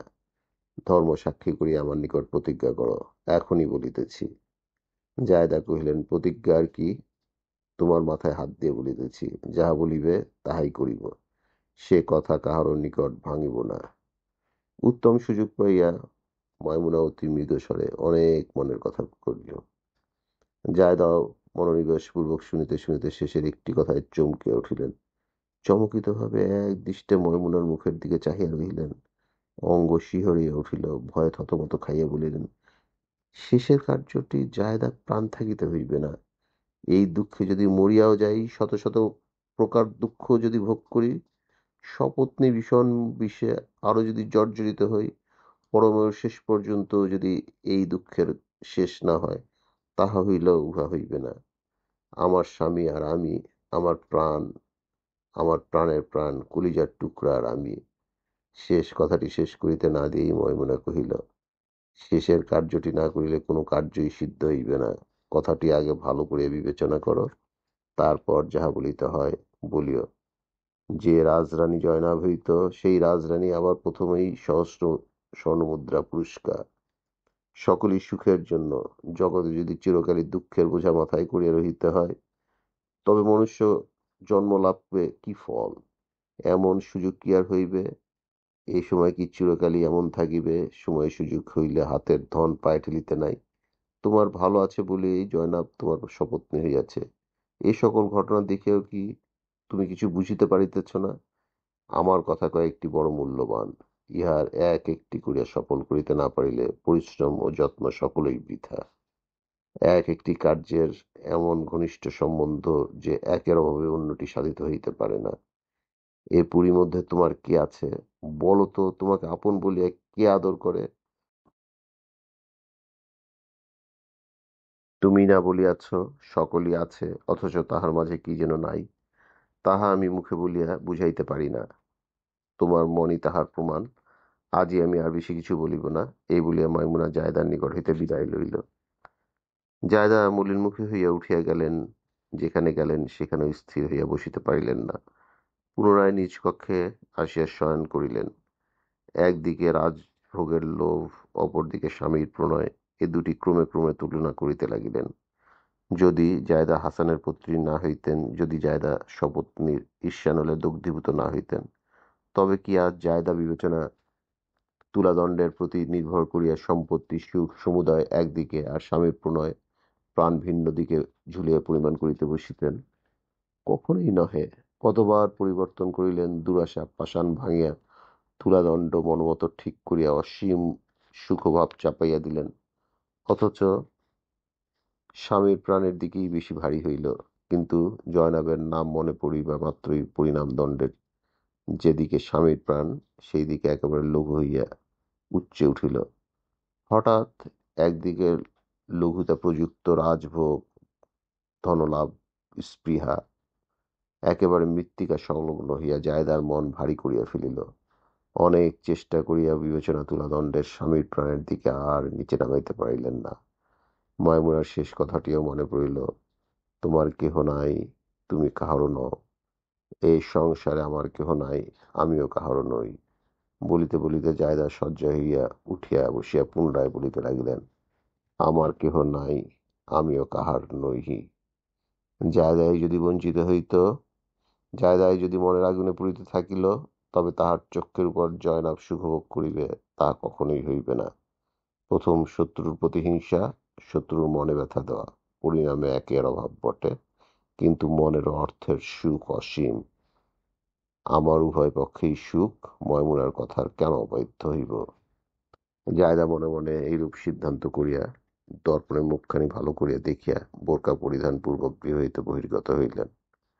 এখন পড়ছি প্রথম পর্বের 14 প্রবাহ। স্ত্রী লোকমাত্রেই বোরকা ব্যবহার করিয়া যথেচ্ছ স্থানে বেড়াইতে পারে। ভারতের ন্যায় তথায় পালকি বেহারা নাই। লক্ষপতি হন, রাজললনাই হন, ভদ্রমহিলা হন, বোরকা ব্যবহারে যথেচ্ছভাবে ভ্রমণ করিয়া থাকেন। দূর দেশে যাইতে হইলে উষ্ট্রের বা অশ্বের আশ্রয় লইতে হয়। ময়মুনার গৃহ বেশি দূরে নহে। জায়দা ময়মুনার গৃহে উপস্থিত হইয়া বোরকা মোচনপূর্বক তাহার শয়নকক্ষে যাইয়া বসিলেন। ময়মুনার নিকট তাহার মনের কথা বলিতে শুরু করিলেন। কথায় কথায়, কথার ছলনায়, কথার ভার দিয়া, কথা কাটাইয়া, কথার ফাঁক দিয়া, কথায় পোষাকতা করিয়া, কথায় বিপক্ষতা করিয়া, সপক্ষ বিপক্ষ সকল দিকে যাইয়া আজ ময়মুনা জায়দার মনের কথা পাইল। ময়মুনার মুখমন্ত্রে জায়দা যেন উন্মাদিনী।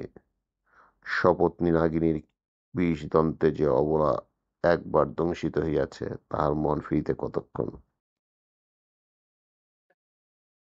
চির ভালোবাসা, চিরপ্রণয় পতির মমতা বিসর্জন করিতে তাহার দুঃখ কি? এক প্রাণ, এক আত্মা, স্বামী সকল, এ কথা প্রায় স্ত্রীরই মনে আছে। স্ত্রীর মনে থাকে, কিন্তু সপত্নীর নাম শুনিলেই মনের আগুন দ্বিগুণ ত্রিগুণ চতুর্গুণ জ্বলিয়া ওঠে। সে আগুন বাহির হইবার পথ না পাইয়া অন্তরস্থ ভালোবাসা, প্রণয়, মায়া, মমতা একেবারে পুড়াইয়া ছারখার করিয়া ফেলে। ময়মুনার সমুদয় কথাতেই জায়দা সম্মত হইলেন। ময়মুনা মহাসন্তুষ্ট হইয়া বলিতে লাগিলেন, বোন, এতদিনে যে বুঝিয়াছি সেই ভালো, আর বিলম্ব নাই। কোন সময় কাহার অদৃষ্টে কি ঘটে কে বলিতে পারে? যত বিলম্ব হইবে ততই তোমার অমঙ্গলের ভাগ বেশি হইবে। যাহা করিতে বসিলে তাহার উপর আর কি কথা আছে? শুভ কার্যে আর বিলম্ব কেন? ধরো, এই ঔষধ নাও। এই বলিয়া ময়মুনা শয্যার পার্শ্ব হইতে খর্জুর পত্র নির্মিত একটি ক্ষুদ্র পাত্র বাহির করিল। তন্মধ্য হইতে অতি ক্ষুদ্র একটি কৌটা জায়দার হস্তে দিয়া বলিল, বোন, খুব সাবধান। এই কৌটাটি গোপনে লইয়া যাও, সুযোগ মতো ব্যবহার করিও। মনস্কামনা পূর্ণ হইবে, জয়নাবের সুখতরি ডুবিবে। এই কৌটার গুণে তুমি সকলই পাইবে, যাহা মনে করিবে তাহাই হইবে। জায়দা কহিলেন, মায়মুনা, তোমার উপদেশেই আমি সকল মায়া পরিত্যাগ করিলাম। জয়নাবের সুখ স্বপ্ন আজ ভাঙিব, জয়নাবের অঙ্গের আভরণ আজ অঙ্গ হইতে খসাইব। সেই আশাতেই সকল স্বীকার করিলাম। আমার দশার দিকে ফিরিয়াও চাহিলাম না। জয়নাবের যে দশা ঘটিবে, আমারও সেই দশা। ইহা জানিয়াও কেবল সপত্নীর মনে কষ্ট দিতে স্বামী বধ করিতে প্রবৃত্ত হইলাম। দেখো বোন, আমার অকুল সাগর ভাসিও না। আমার সর্বনাশ করিতে আমিই তো দাঁড়াইলাম, তাহাতে দুঃখ নাই। জয়নাবের সর্বনাশ করিতে আমার সর্বনাশ। এখন সর্বমঙ্গল, ইহাও সর্বসুখ মনে করিতেছি। কিন্তু বোন, তুমি আমাকে নিরাশ্রয় করিয়া বিষাদ সমুদ্রে ভাসাইয়া দিও না। ধীরে ধীরে কথাগুলি বলিয়া জায়দা বিদায় হইলেন। ময়মুনাও গৃহকার্যে ব্যাপৃত হইলেন। জায়দা গৃহে আসিয়া কৌটা খুলিয়া যাহা দেখিলেন তাহাতে তাহার সর্বশরীর শিহরিয়া উঠিল, ভয়ে হস্ত কাঁপিতে লাগিল। কিন্তু ময়মনের উপদেশ ক্রমে সে ভয় বেশিক্ষণ রহিল না। খাদ্য সামগ্রীর মধ্যে সেই কৌটার বস্তু মিশাইবেন, ইহাই মাইমুনার উপদেশ। সে সময় আর কিছুই পাইলেন না। একটা পাত্রে কিঞ্চিৎ মধু ছিল, তাহাতেই সেই বস্তু কিঞ্চিৎ মাত্র মিশিয়া রাখিলেন। কৌটাটিও অতি যত্নে সংগোপনে রাখিয়া দিলেন। হযরত হাসান প্রতিদিনই একবার জায়দার গৃহে আসিয়া এই দু এক দণ্ড নানা প্রকার আলাপ করিতেন। কয়েকদিন আসিবার সময় পান নাই, সেই দিন মহাব্যস্তে জায়দার ঘরে আসিয়া বসিলেন। জায়দা পূর্ববৎ স্বামীর পদসেবা করিয়া জলযোগের আয়োজন করিতে লাগিলেন। হাসান ভাবিয়াছিলেন, জায়দার ঘরে কয়েকদিন যান নাই, না জানি জায়দা আজ কতই অভিমান করিয়া রহিয়াছে। কিন্তু ব্যবহারে তাহার সম্পূর্ণ বিপরীত দেখিলেন। জায়দা পূর্বাপেক্ষা শতগুণ সরলতা শিখিয়াছে, মানুষের পূর্ণানন্দে পরিপূরিত হইয়াছে। এই ভাব দেখিয়া হাসান আজ জায়দার গৃহে বাস করিবেন মনে মনে স্থির করিলেন।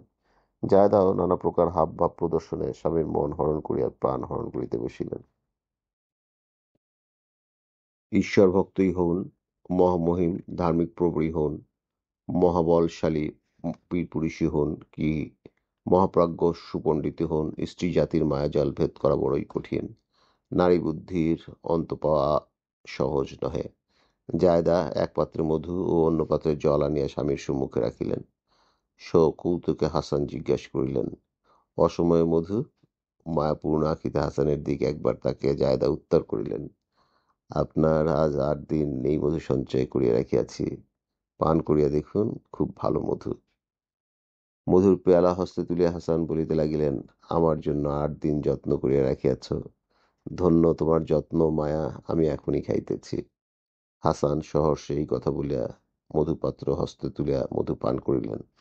মুহূর্ত মধ্যেই বিষের কার্য আরম্ভ হইল। শরীরের অবস্থার পরিবর্তন ও চিত্তের অস্থিরতা প্রযুক্ত পিপাসার আধিক্য হইল।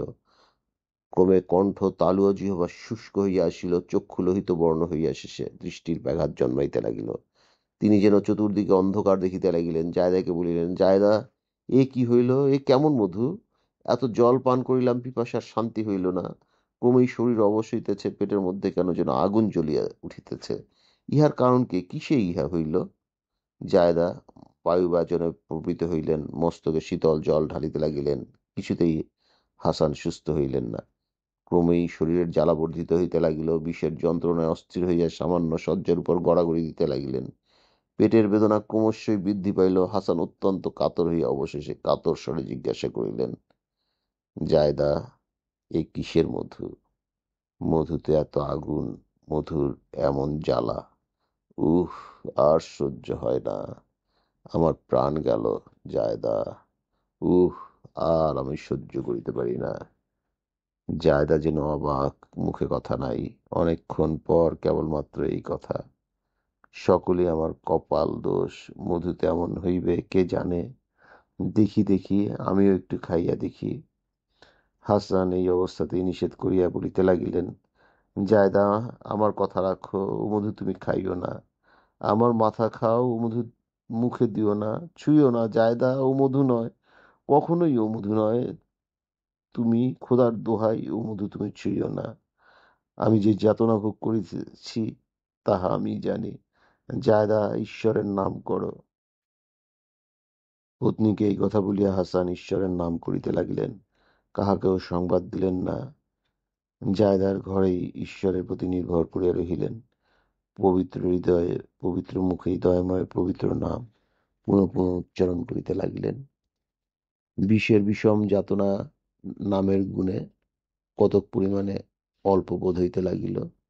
জায়দা সমস্ত রাত্রি জাগিয়া সেবা শুশ্রূষা করিলেন। প্রভাতী উপাসনার সময় অতি কষ্টে জায়দার গৃহ হইতে বহির্গত হইয়া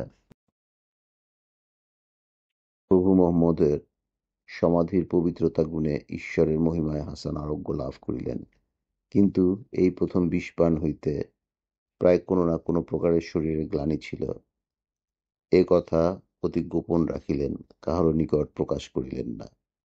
প্রণয়ী বিশ্বাসী ব্যক্তি যদি শত্রু হইয়া দাঁড়ায়, তাহার হস্ত হইতে রক্ষা পাওয়া নিতান্ত কঠিন। চিরশত্রুর হস্ত হইতে অনেকেই রক্ষা পাইতে পারে, কিন্তু মিত্র যদি শত্রু হয়, তাহার হস্ত হইতে রক্ষা পাওয়ার আর আশা কিছুতেই থাকে না। বিশেষত স্ত্রীজাতি শত্রুতা সাধনে উত্তেজিত হইয়া উঠিলে তাহা শেষ না করিয়া প্রাণ থাকিতে ক্ষান্ত হয় না। জায়দা ক্ষান্ত হইবে কেন? জায়দার পশ্চাতে আরো লোক আছে। জায়দা একটু নিরুৎসাহিত হইল, মাইমুনা নানা প্রকারে উৎসাহিত করিয়া নতুনভাবে উত্তেজিত করিত। একবার বিফল হইলে দ্বিতীয়বার অবশ্যই সুফল মিলিবে, এ কথাও জায়দার কর্ণমধ্যে ফুৎকারের ন্যায় বাজিতে লাগিল। মাইমুনা মনে মনে ভাবিয়াছিল, যাহা দিয়াছি তাহাতে আর রক্ষা নাই। একবার গলৎকারণ হইলেই কার্যসিদ্ধি হইবে। হাসান জায়দার গৃহে আসিয়া বসিয়াছেন, মধুপানে আত্মবিকার উপস্থিত হইয়াছে। গোপনে সন্ধান লইয়া একেবারে নিশ্চিতভাবে বসিয়া আছে, কোন সময় হাসানের পুরী হইতে ক্রন্দনধ্বনি শুনিবে। নিজেও কাঁদিতে কাঁদিতে যাইয়া পুরবাসীগণের সহিত হাসানের বিয়োগজনিত ক্রন্দনে যোগ দিবে। এইরূপ আলোচনার সারা নিশা বসিয়া বসিয়া কাটাইল। প্রভাত হইয়া আসিল, তবুও ক্রন্দন শব্দ তাহার কর্ণে প্রবেশ করিল না। দুই এক পদ করিয়া জায়দার গৃহ পর্যন্ত আসিল। জায়দার মুখে সমুদয় ঘটনা শুনিয়া আশ্চর্য হইল। জিজ্ঞাসা করিল, তবে উপায়?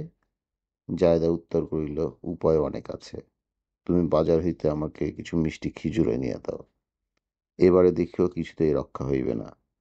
খেজুর কি হইবে? মধুতে যাহা হইয়াছিল তাহাই হইবে। তিনি কি তোমার ঘরে আসিবেন? কেন আসিবে না? যদি জানিয়া থাকেন, ঘুণাক্ষরে যদি টের পাইয়া থাকেন, তবে তোমার ঘরে আসা দূরে থাক, তোমার মুখও দেখিবেন না।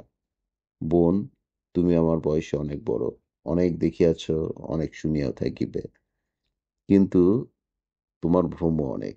স্ত্রী জাতির এমনই একটি মোহিনী শক্তি আছে যে পুরুষের মন অতি কঠিন হইলেও সহজেই নুয়াইতে পারে, ঘুরাইতে পারে, ফিরাইতেও পারে।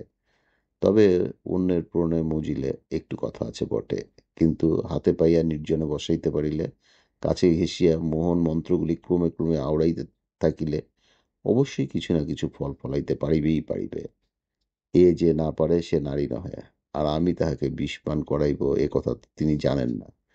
কেহ তো তাহাকে সে কথা বলে নাই। তিনিও তো সর্বজ্ঞ নহেন যে জয়নামের ঘরে বসিয়া জায়দার মনের খবর জানিতে পারিবেন। যে পথে দাঁড়াইয়াছি তাহা হইতে আর ফিরিব না। যাহা করিতে হয় আমিই করিব। মাইমুনা মনে মনে সন্তুষ্ট হইয়া মনে মনেই বলিল, মানুষের মনের ভাব পরিবর্তন হইতে ক্ষণকালও বিলম্ব হয় না। প্রকাশ্যে কহিল, আমি খোঁজির লইয়া শীঘ্রই আসিতেছি। মাইমুনা বিদায় হইল।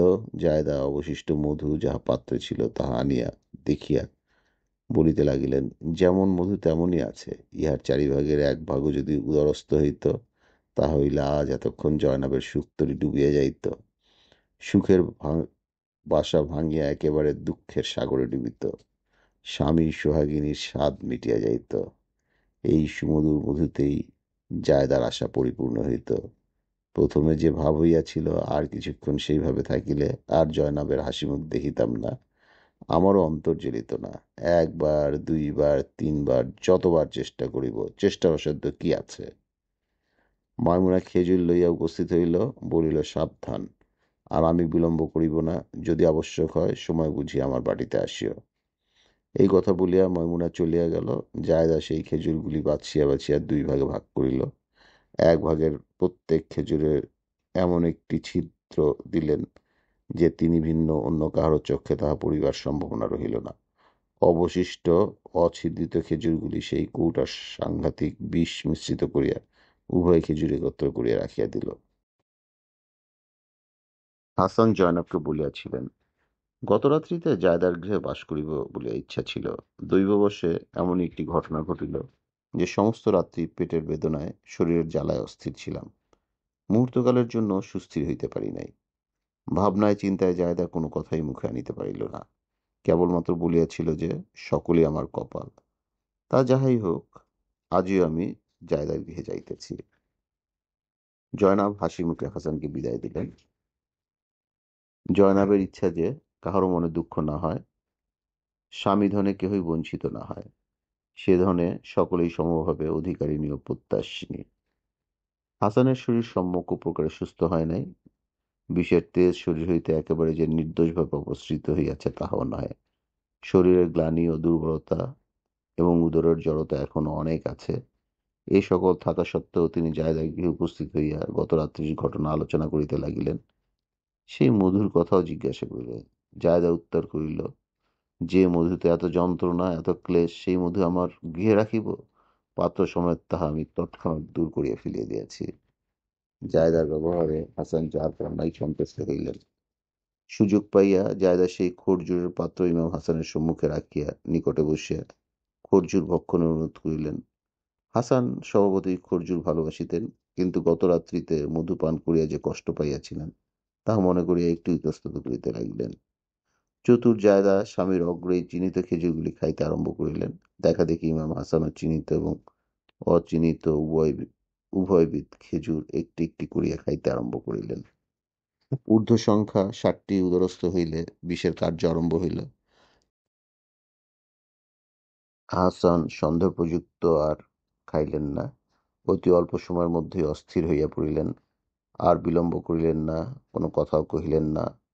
নিতান্ত দুঃখিতভাবে প্রাণের অনুজ হোসেনের গৃহাভিমুখে গমন করিলেন। এবারও কাহাকেও কিছু বলিলেন না, কিছুক্ষণ ভ্রাতৃগৃহে অবস্থান করিলেন। নিদারুণ বিষের যন্ত্রণা ক্রমশ অসহ্য হইয়া উঠিল। পুনরায় তিনি প্রভু মুহাম্মদের রওজা মুবারক যাইয়া ঈশ্বরের নিকট আরোগ্য প্রার্থনা করিতে লাগিলেন। দয়াময় এবারেও হাসানকে আরোগ্য করিয়া প্রাণ রক্ষা করিলেন। জায়দার আচরণ হাসান কিছুই বুঝিতে পারিয়াছিলেন, তথাপি সে কথা মুখে আনিলেন না, কাহারও নিকট প্রকাশ করিলেন না, কিন্তু মনে মনে বড়ই দুঃখিত হইলেন। নির্জনে বসিয়া স্বগত বলিতে লাগিলেন, স্ত্রী দুঃখের ভাগিনী, সুখেরও ভাগিনী। আমার স্ত্রী যাহা ঈশ্বরই জানেন।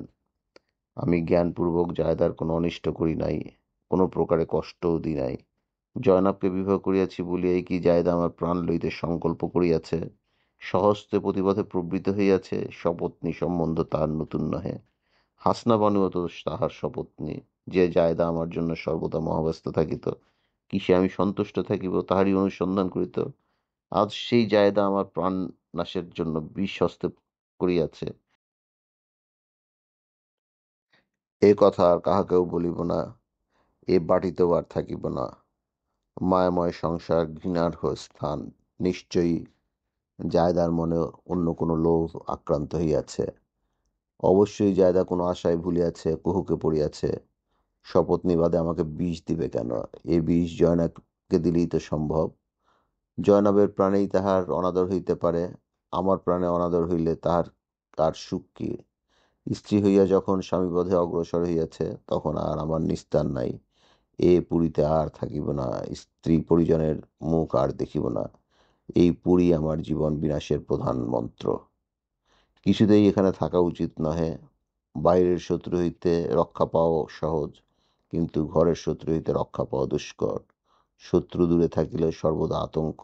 কোন সময় কি ঘটে, কোন সূত্রে, কোন সুযোগে, কি উপায়ে, কোন পথে, কার সাহায্যে শত্রু এসে কি কৌশলে শত্রুতা সাধন করে, এই ভাবনায় ও এই ভয়ে সর্বদা আকুল থাকিতে হয়।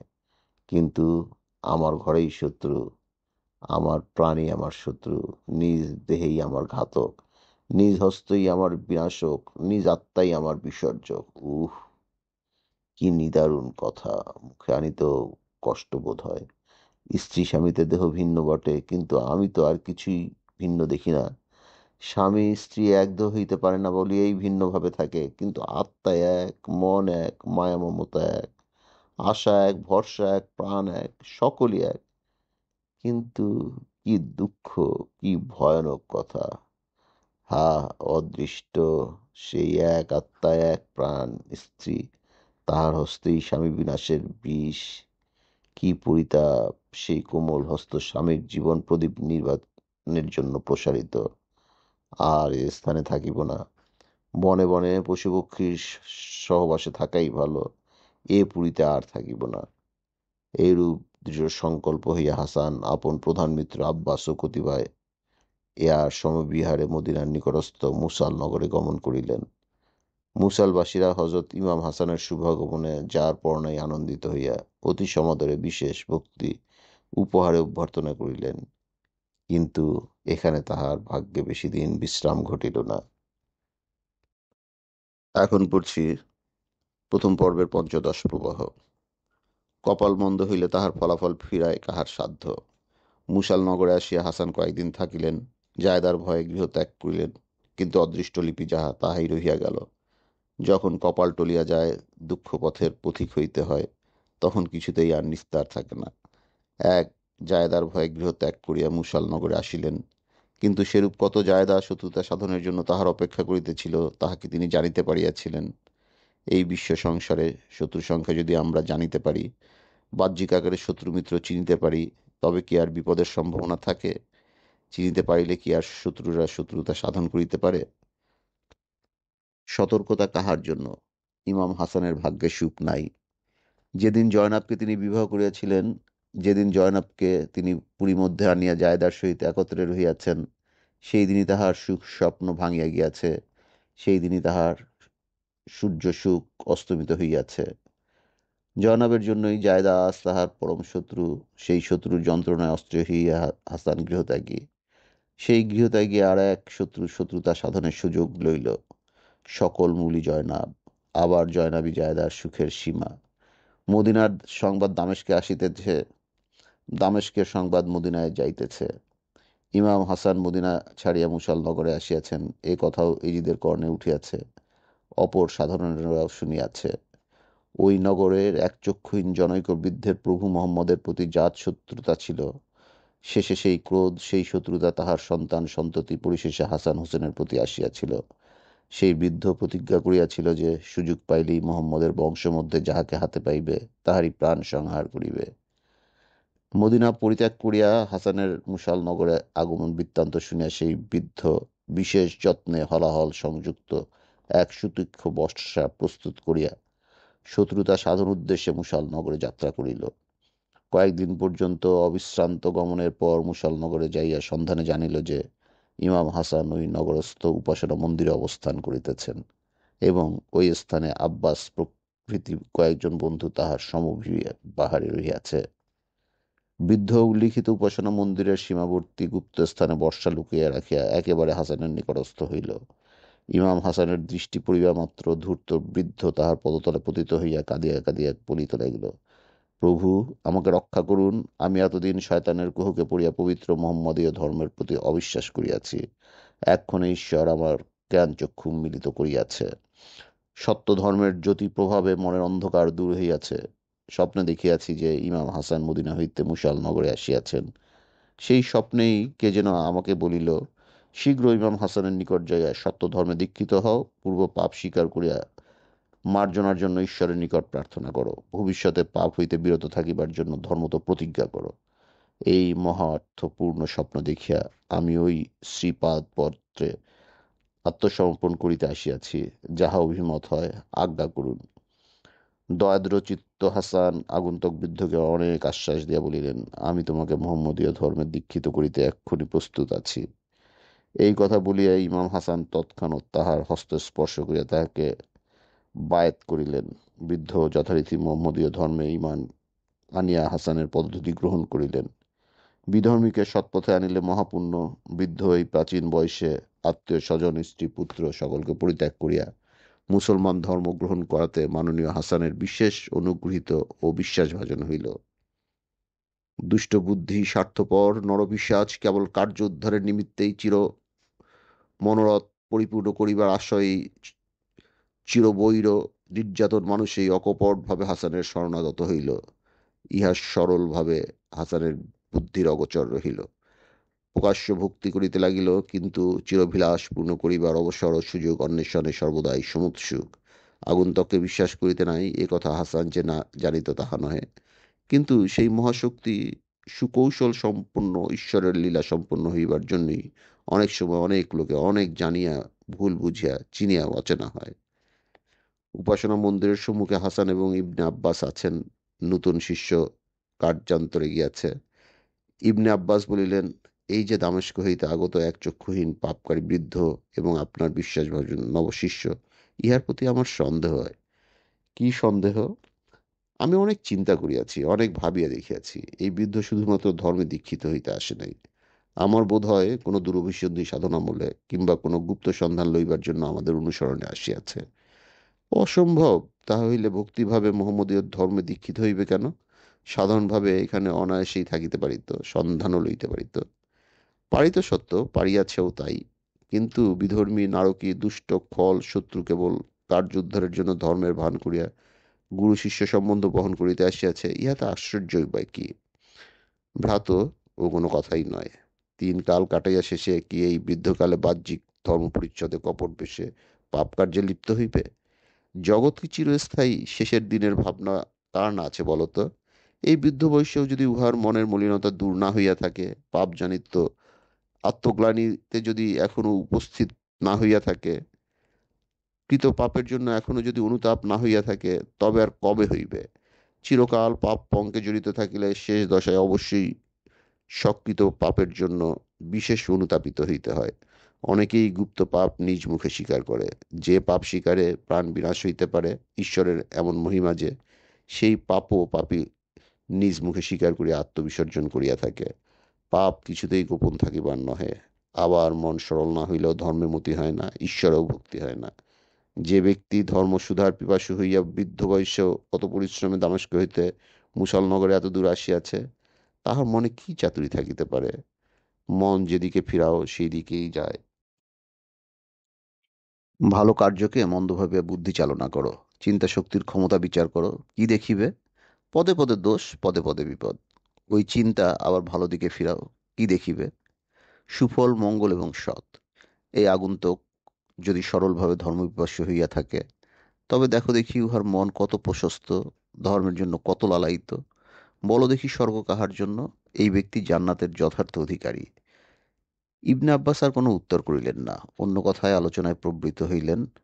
আগন্তুক বৃদ্ধ মন্দিরের অপর পার্শ্বে দাঁড়াইয়া তাহার লুক্কায়িত বর্ষার ফলকটি বিশেষ মনোসংযোগে দেখিতেছে এবং মৃদুস্বরে বলিতেছে, এই তো আমার সময়, এক আঘাতেই মারিয়া ফেলিতে পারিব।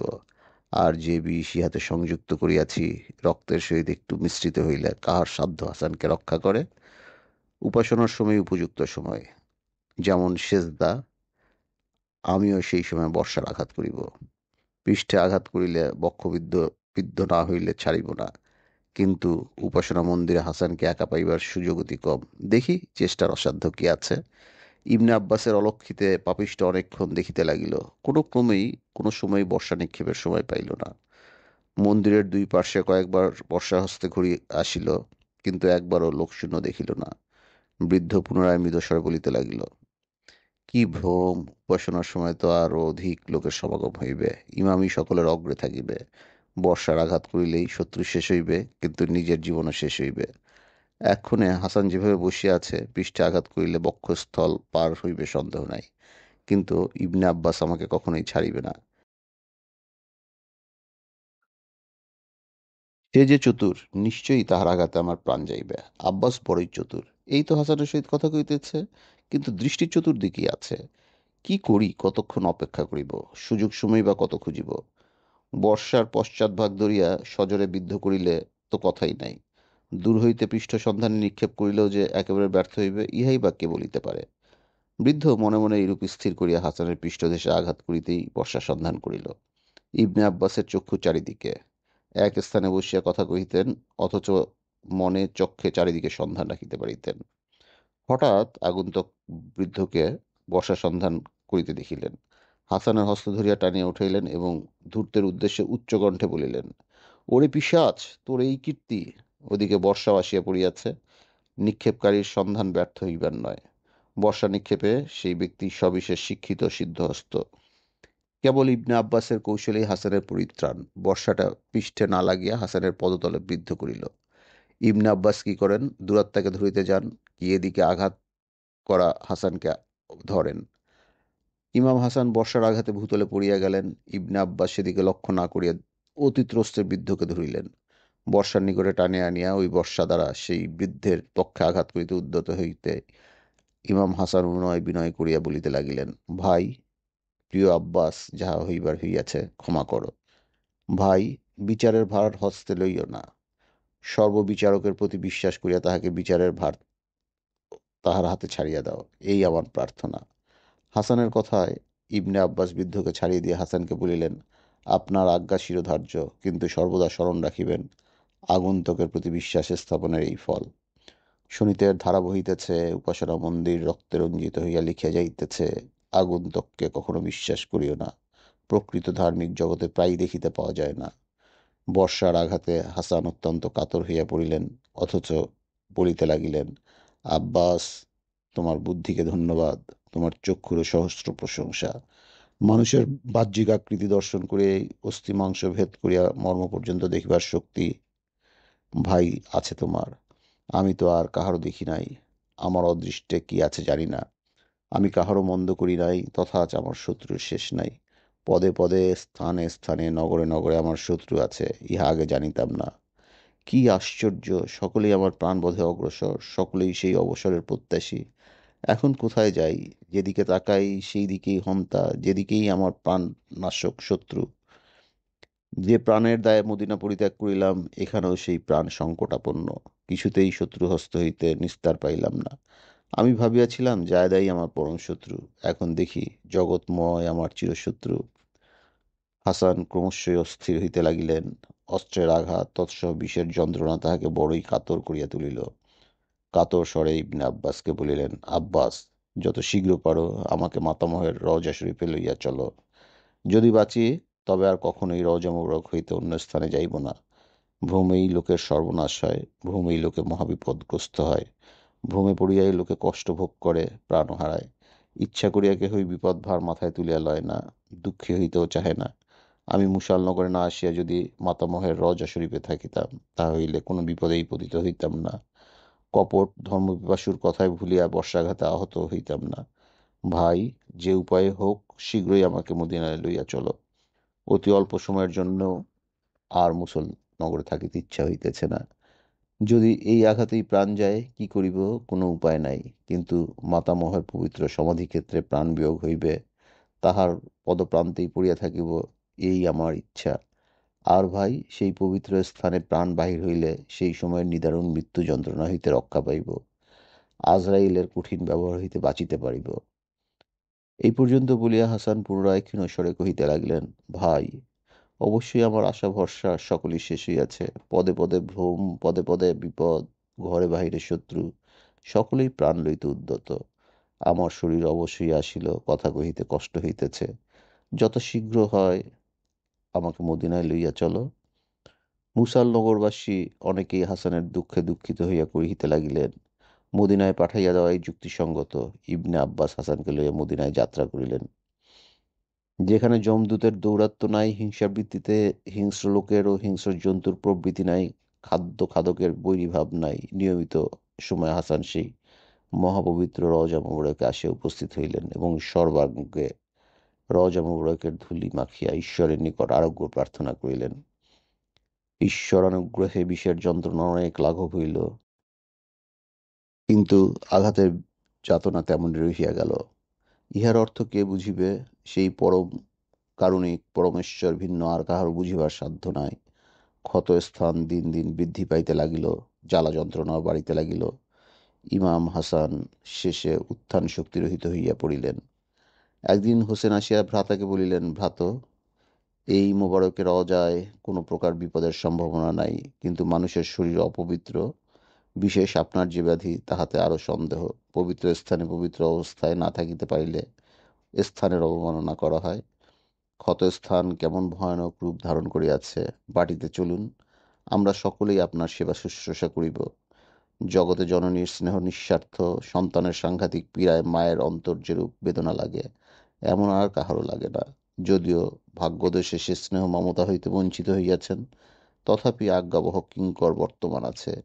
সেই মাতার গর্ভে আমিও জন্মগ্রহণ করিয়াছি, আমার সাধ্যমতো আমি আপনার সেবা করিব। ইমাম হাসান আর বাক্য ব্যয় করিলেন না। হোসেন এবং আবুল কাসেমের স্কন্ধপুরী অস্ত্র রাখিয়া অতি কষ্টে বাটিতে উপস্থিত হইলেন। হাসনে বানু, জয়নাব এবং জায়দা, এই তিন স্ত্রীর মধ্যে কোনো স্ত্রী ঘরে গেলেন না। প্রিয় ভ্রাতা হোসেনের গৃহেই আব্বাস গ্রহণ করিলেন। সকলেই তাহার সেবা শুশ্রূষায় রত রইল। এক জায়দার প্রতি সন্দেহ করিয়া হাসান যেমন সকলের প্রতি সন্দেহ করিলেন, কিন্তু সেই আন্তরিক ভাব প্রকাশ্যে কাহাকেও কিছু বলিলেন না। তবে ভাবগতিক দেখিয়া বাহ্যিক ব্যবহারে সকলেই বুঝিয়াছিলেন যে পরিজনবর্গের, বিশেষত স্ত্রীগণের প্রতি হাসান মহাবিরক্ত। হাসনে বানু ও জয়নাবের প্রতি কেবল একটু বিরক্তিভাব প্রকাশ পাইত, কিন্তু জায়দাকে দেখিয়া ভয় পাইতেন। হাসনে বানুর সেবা শুশ্রূষায় ইমাম হাসানের বিরক্তিভাব কেউই দেখিতে পায় নাই। জয়নাব আসিয়া নিকটে বসিলে কিছু বলিতেন না, কিন্তু জায়দাকে দেখিলেই চক্ষু বন্ধ করিয়া ফেলিতেন। দুই চারিদিনে সকলেই জানিলেন যে ইমাম হাসান বোধহয় জায়দাকে দেখিতে ইচ্ছা করেন না। কারণ অনুসন্ধানেও ত্রুটি হইল না। শেষে সাব্যস্ত হইল যে জায়দার ঘরে গেলেই বিপদগ্রস্ত হন, অসহ্য বেদনায় আক্রান্ত হন। এই সকল কারণেই বোধহয় জায়দার প্রতি কোনরূপ সন্দেহ হইয়া থাকিবে। কেহ এই প্রকার, কেহ অন্য প্রকার, কেহ কেহ বা নানা প্রকার কথায় আন্দোলন করিতে লাগিলেন, কিন্তু কেহই কিছু স্থির করিতে পারিলেন না। ইমাম হাসানের ভাবগতিক কিছু কিছু বুঝিতে পারিয়া হোসেন তাহার আহারীয় সামগ্রীর প্রতি বিশেষ লক্ষ্য রাখিতে লাগিলেন। ভ্রাতার মনের ভাব পরীক্ষা করিবার জন্য হাসনেবানুর সম্মুখে বলিলেন, আপনারা ইহার আহারীয় দ্রব্যাদি বিশেষ যত্নে রক্ষা করিবেন। হাসনেবানু কহিলেন, আমি সাহস করিয়া কিছু বলিতে পারি না, তবে এইমাত্র বলিতে পারি যে যাহা হইবার তাহা হইয়া গিয়াছে। এক্ষণে খাদ্য সামগ্রীর কোনো দোষে আর পীড়া হইবে না। আমি বিশেষ সতর্ক রহিয়াছি। আমি অগ্রে না খাইয়া ইহাকে আর কিছুই খাইতে দিই না। যত পীড়া হোক, যত অপকার, সকলে আমি মাথায় করিয়া লইয়াছি। খোদা এক্ষণে আরোগ্য করিলেই সকল কথা বলিব। হাসনেবানুর প্রতি দৃষ্টিপাত করিয়া দীর্ঘশ্বাস পরিত্যাগপূর্বক ইমাম হাসান বলিলেন, অদৃষ্টের লেখা খণ্ডাইতে কাহার সাধ্য নাই। তোমার যাহাতে সন্দেহ দূর হয়, তুমি সেই প্রকারে আমার আহারীয় ও পানীয় সমুদয় দ্রব্য সাবধানে ও যত্নে রাখিও। হাসনেবানু পূর্ব হইতেই সতর্ক ছিলেন। স্বামীর কথায় একটু আভাস পাইয়া আরও যথাসাধ্য সাবধান ও সতর্ক হইলেন। আহারীয় সামগ্রী বিশেষ যত্নে রক্ষিত হইতে লাগিল। বিশেষ পরীক্ষা করিয়া হাসনেবানু রোগীর পথ্য ইত্যাদি প্রদান করিতে লাগিলেন। জলের সুরাহির উপর পরিষ্কার বস্ত্র আবৃত করিয়া একেবারে সিলমোহর করিলেন। অপর কেহ হাসানের বাসগৃহে আসিতে না পারে, কৌশলে তাহারও ব্যবস্থা করিলেন। প্রকাশ্যে কাহাকে বারণ করিলেন না। হোসেনও সতর্ক রহিলেন। হাসনেবানুও সদা সর্বদা সাবধানে থাকিতে লাগিলেন। জায়দা মাঝে মাঝে স্বামীকে দেখিতে আসিতেন, কিন্তু জয়নাবকে স্বামীর নিকটে বসিয়া থাকিতে দেখিলে আর ঘরেই প্রবেশ করিতেন না। জয়নাবের প্রতি দৃষ্টি পড়িলেই জায়দার মুখের আকৃতি পরিবর্তন হইত, বিদ্বেষানল জ্বলিয়া উঠিত, সপত্নী হিংসা বলবতী হইত, সপত্নী সৃষ্টিকারীর প্রতি প্রতিহিংসা আগুন দ্বিগুণভাবে জ্বলিয়া উঠিত। স্বামী স্নেহ, স্বামী মমতা অন্তর হইতে একেবারে সরিয়া যাইত। অধর্ম আচরণে প্রবৃত্তি জন্মিত, কোমল হৃদয় পাষাণে পরিণত হইত। হাসানের আকৃতি বিষবৎ লক্ষিত হইত। ইচ্ছা হইত যে তখনই সেই মুহূর্তেই হয় নিজের প্রাণ নয় জয়নবের, না হয় যিনি ইহার মূল তাহার। রোগীর রোগশয্যা দেখিতে কাহার নিষেধ নাই। পীড়িত ব্যক্তির তত্ত্বাবধান ও সেবা শুশ্রূষা করিতে কি দেখিতে আসিলে নিবারণ করা শাস্ত্র বহির্ভূত। একদিন জায়দার সহিত মায়মুনাও হাসানকে দেখিতে আসিল। শয্যায় কিঞ্চিৎ ব্যবধান জায়দা, তৎপার্শ্বে মায়মুনা। তাহাদের নিকটে অপর পাশে সকলে শয্যার প্রায় চতুর্পাশ ঘিরিয়া বসিয়া আছেন। মায়মুনা প্রতিবেশিনী। আরও সকলেই জানিত যে মায়মুনা ইমামদয়ের বড়ই ভক্ত। বাল্যকাল হইতেই উভয়কে ভালোবাসে। ইমামদয়ের জন্মদিবসে মায়মুনা কতই আনন্দ প্রকাশ করিয়াছিল। জান্নাতবাসিনী জগৎ জননী বিবি ফাতেমাও মায়মুনাকে ভালোবাসিতেন। মায়মুনাও তাহাকে ভক্তির সহিত ভালোবাসিত। হাসান হোসেনও মাতার ভালোবাসা বলিয়া মায়মুনাকেও বিশেষ ভক্তি করিতেন। মায়মুনা একাল পর্যন্ত তাহাদের সুখ দুঃখের ভাগিনী বলিয়াই পরিচিত আছে। মায়মুনার মন যে কালকূট বিষম বিষে পরিপূর্ণ, তাহা জায়দা ভিন্ন আর কেহ জানিতে পারেন নাই। হাসেনা বানু ও মায়মুনাকে দুই চক্ষে দেখিতে পারিতেন না, সেটি তাহার স্বভাব। মায়মুনাও হাসেনা বানুর প্রতি কথায় কাঁদিয়া মাটি ভিজাইত না, সেটিও মায়মুনার স্বভাব। হাসেনা বানু মুখ ফুটিয়া কোনোদিন মায়মুনাকে কোনো মন্দ কথা বলেন নাই, অথচ মায়মুনা তাহাকে দেখিয়া হাড়ে কাঁপিত। ইমাম হাসানের পীড়িত অবস্থা দেখিয়া মায়মুনার চক্ষে জল আসিল। সকলেই বলিতে লাগিল, আহা, কুলে কাঁধে করিয়া মানুষ করিয়াছে, ও আর কাঁদিবে না। মায়মুনার চক্ষের জল গণ্ড বাহিয়া পড়িতে লাগিল। মায়মুনা গৃহমধ্যস্থিত সকলের দিকেই এক একবার তাকাইয়া চক্ষের জল দেখাইল। মায়মুনা শুধু চক্ষের জলই সকলকে দেখাইল তাহা নহে, আরও উদ্দেশ্য আছে। ঘরের মধ্যে যেখানে যেখানে যে যে জিনিস, যে যে পাত্র রক্ষিত আছে, তাহা সকলই মনোযোগ সহকারে জলপূর্ণ নয়নে বিশেষ রূপে দেখিতে লাগিল। হাসানের জল পিপাসা হইয়াছে, সংকেতে হাসেনা বানুকে জল পানোচ্ছা জানাইলেন। তিনি মহাব্যস্তে আফখোড়া পরিষ্কার করিয়া সুরাহির শিল ভগ্ন করিবেন এবং সুরাহির জলে আব্রখা পূর্ণ করিয়া হাসানের সম্মুখে ধরিলেন। জল পানে তৃপ্তি লাভ করিয়া হাসান পুনরায় শয্যাশায়ী হইলেন। হাসনেবানু আবখরা যথাস্থানে রাখিয়া পূর্ববৎ বস্ত্র দ্বারা মুখ বন্ধ শিলমোহর করিয়া সুরাহিটিও যথাস্থানে রাখিয়া দিলেন। যে যাহাকে দেখিতে ইচ্ছা করে না, সে তাহার নামও শুনিতে ভালোবাসে না। জগতে এমন অনেক লোক আছে যাহারা স্বভাবতই এক একজনকে দেখিতে ভালোবাসে না। অন্য পক্ষে পরিচয় নাই, শত্রুতা মিত্রতা নাই, আলাপ নাই, স্বার্থ নাই, কিছু নাই, তথাপি মুখখানি দেখিতে ইচ্ছা করে, মনের সহিত ভালোবাসিতেও ইচ্ছা করে। এমন মুখও জগতে অনেক আছে। পরিচয়ে পরিচিত না হইলেও সেই মুখখানি যতবার দেখিতে পাওয়া যায় ততবারই সুখ বোধ হয়। হাসিনা বানু জলের সুরাহি যথাস্থানে রাখিয়া ঈষৎ বিরক্তির সহিত মাইমুনের দিকে চাহিয়া চলিয়া গেলেন। রোগীর রোগশয্যার পার্শ্বে সকলেই নীরব, সকলের মুখাকৃতি মলিন। মাইমুনার মুখ ফুটিল, আহা, এ নরাধম জাহান্নামী কে? আহা, এমন সোনার শরীরে কে এমন নির্দয় রূপে আঘাত করিয়াছে? আহা, জান্নাতবাসিনী বিবি ফাতেমার হৃদয়ের ধন নূর নবীর চক্ষের পুত্তুলি যে হাসান, সেই হাসানের প্রতি এত নিষ্ঠুর অত্যাচার করিয়াছে। সে পাপীর পাপ শরীরে রক্ত মাংসের লেশমাত্র নাই। নিশ্চয়ই সেই হৃদয় দুর্জয় পাষাণে গঠিত। হায় হায়, চাঁদ মুখখানি একেবারে মলিন হইয়া গিয়াছে। এইরূপ কাঁদিয়া কাঁদিয়া মাইমুনা আরো কিছু বলিতে অগ্রসর হইতেছিল। হাসানের বিরক্তিভাব ও কাশেমের নিবারণের সে চেষ্টা থামিয়া গেল। চক্ষের জল অলক্ষিতে ফোঁটায় ফোঁটায় পড়িয়া আপনা আপনি আবার শুষ্ক হইল। রোগীর পথ্য লইয়া জয়নাব সেই গৃহমধ্যে প্রবেশ করিলেন। জায়দা আর নয়নে বিষ দৃষ্টিতে দেখিয়াই উঠিয়া চলিয়া গেলেন। মাইমুনাও হাসিনা বানুর আসিবার সাড়া পাইয়া আস্তে আস্তে গৃহত্যাগ করিল। এখন পড়ছি প্রথম পর্ব, ষোড়শ প্রবাহ। মাইমুনার সহিত জাহেদার কথোপকথন হইতেছে। জাহেদা বলিতেছেন, ঈশ্বর যাহাকে রক্ষা করেন কিছুতেই তাহার মরণ নাই। মানুষের পেটে বিষ হজম হয় একবার নয় কয়েকবার। আমি যেন জয়নাবের সুখের তরী ডুবাইতে আসিয়াছি।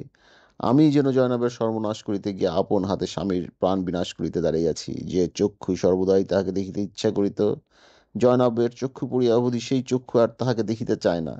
সেই প্রিয় বস্তুকে একেবারে চক্ষের অন্তর করিতে, জগৎ চক্ষুর অন্তর করিতে কতই যত্ন, কতই চেষ্টা করিতেছি। যে হস্ত কতই সুখাদ্য দ্রব্য খাইতে দিয়াছি, এখন সেই হস্তেই বিষ দিতে একটু আগ পাঁচ চাহিতেছি না। কিন্তু কাহার জন্য? যে স্বামীর একটু অসুখ হইলে যে জায়দার প্রাণ কাঁদিত, এখন সেই স্বামীর প্রাণ হরণ করিতে না পারিয়া সেই জায়দা বিরলে বসিয়া কাঁদিতেছে। কিন্তু কাহার জন্য? মাইমুনা, আমি নিশ্চয়ই বুঝিলাম হাসানের মরণ নাই, জায়দারও আর সুখ নাই। মাইমুনা কহিল, চেষ্টার অসাধ্য কিছুই নাই। একবার, দুইবার, তিনবার, না হয় চারিবারের কি পাঁচবারের বারে আর কিছুতেই রক্ষা নাই। হতাশ হইও না। এই দেখো, এই জিত সকল কথা শুনিয়া এই ঔষধ পাঠাইয়াছে। ইহাতে কিছুতেই নিস্তার নাই। এই কথা বলিয়াই মাইমুনা আপন কটিদের সহিত একটি ক্ষুদ্র পুটুলি বাহির করিয়া জায়দাকে দেখাইল। জায়দা জিজ্ঞেস করিল, ও কি? মহাবিষ। মহাবিষ কি? মাইমুনা উত্তর করিল, এ সর্পবিষ নয়, অন্য কোনো বিষও নয়। লোকে ইহা মহামূল্য জ্ঞানে ব্যবহার করিয়া থাকে। ইহার মূল্য অধিক, দেখিতেও অতি উজ্জ্বল।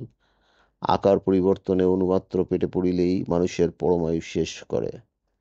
কি প্রকারে খাওয়াইতে হয়? মাইমুনা কহিল, খাদ্য সামগ্রীর সহিত মিশাইয়া দিতে পারিলেই হইল। পানিতে মিশাইয়া খাওয়াইতে পারিলেই তো কথাই নাই।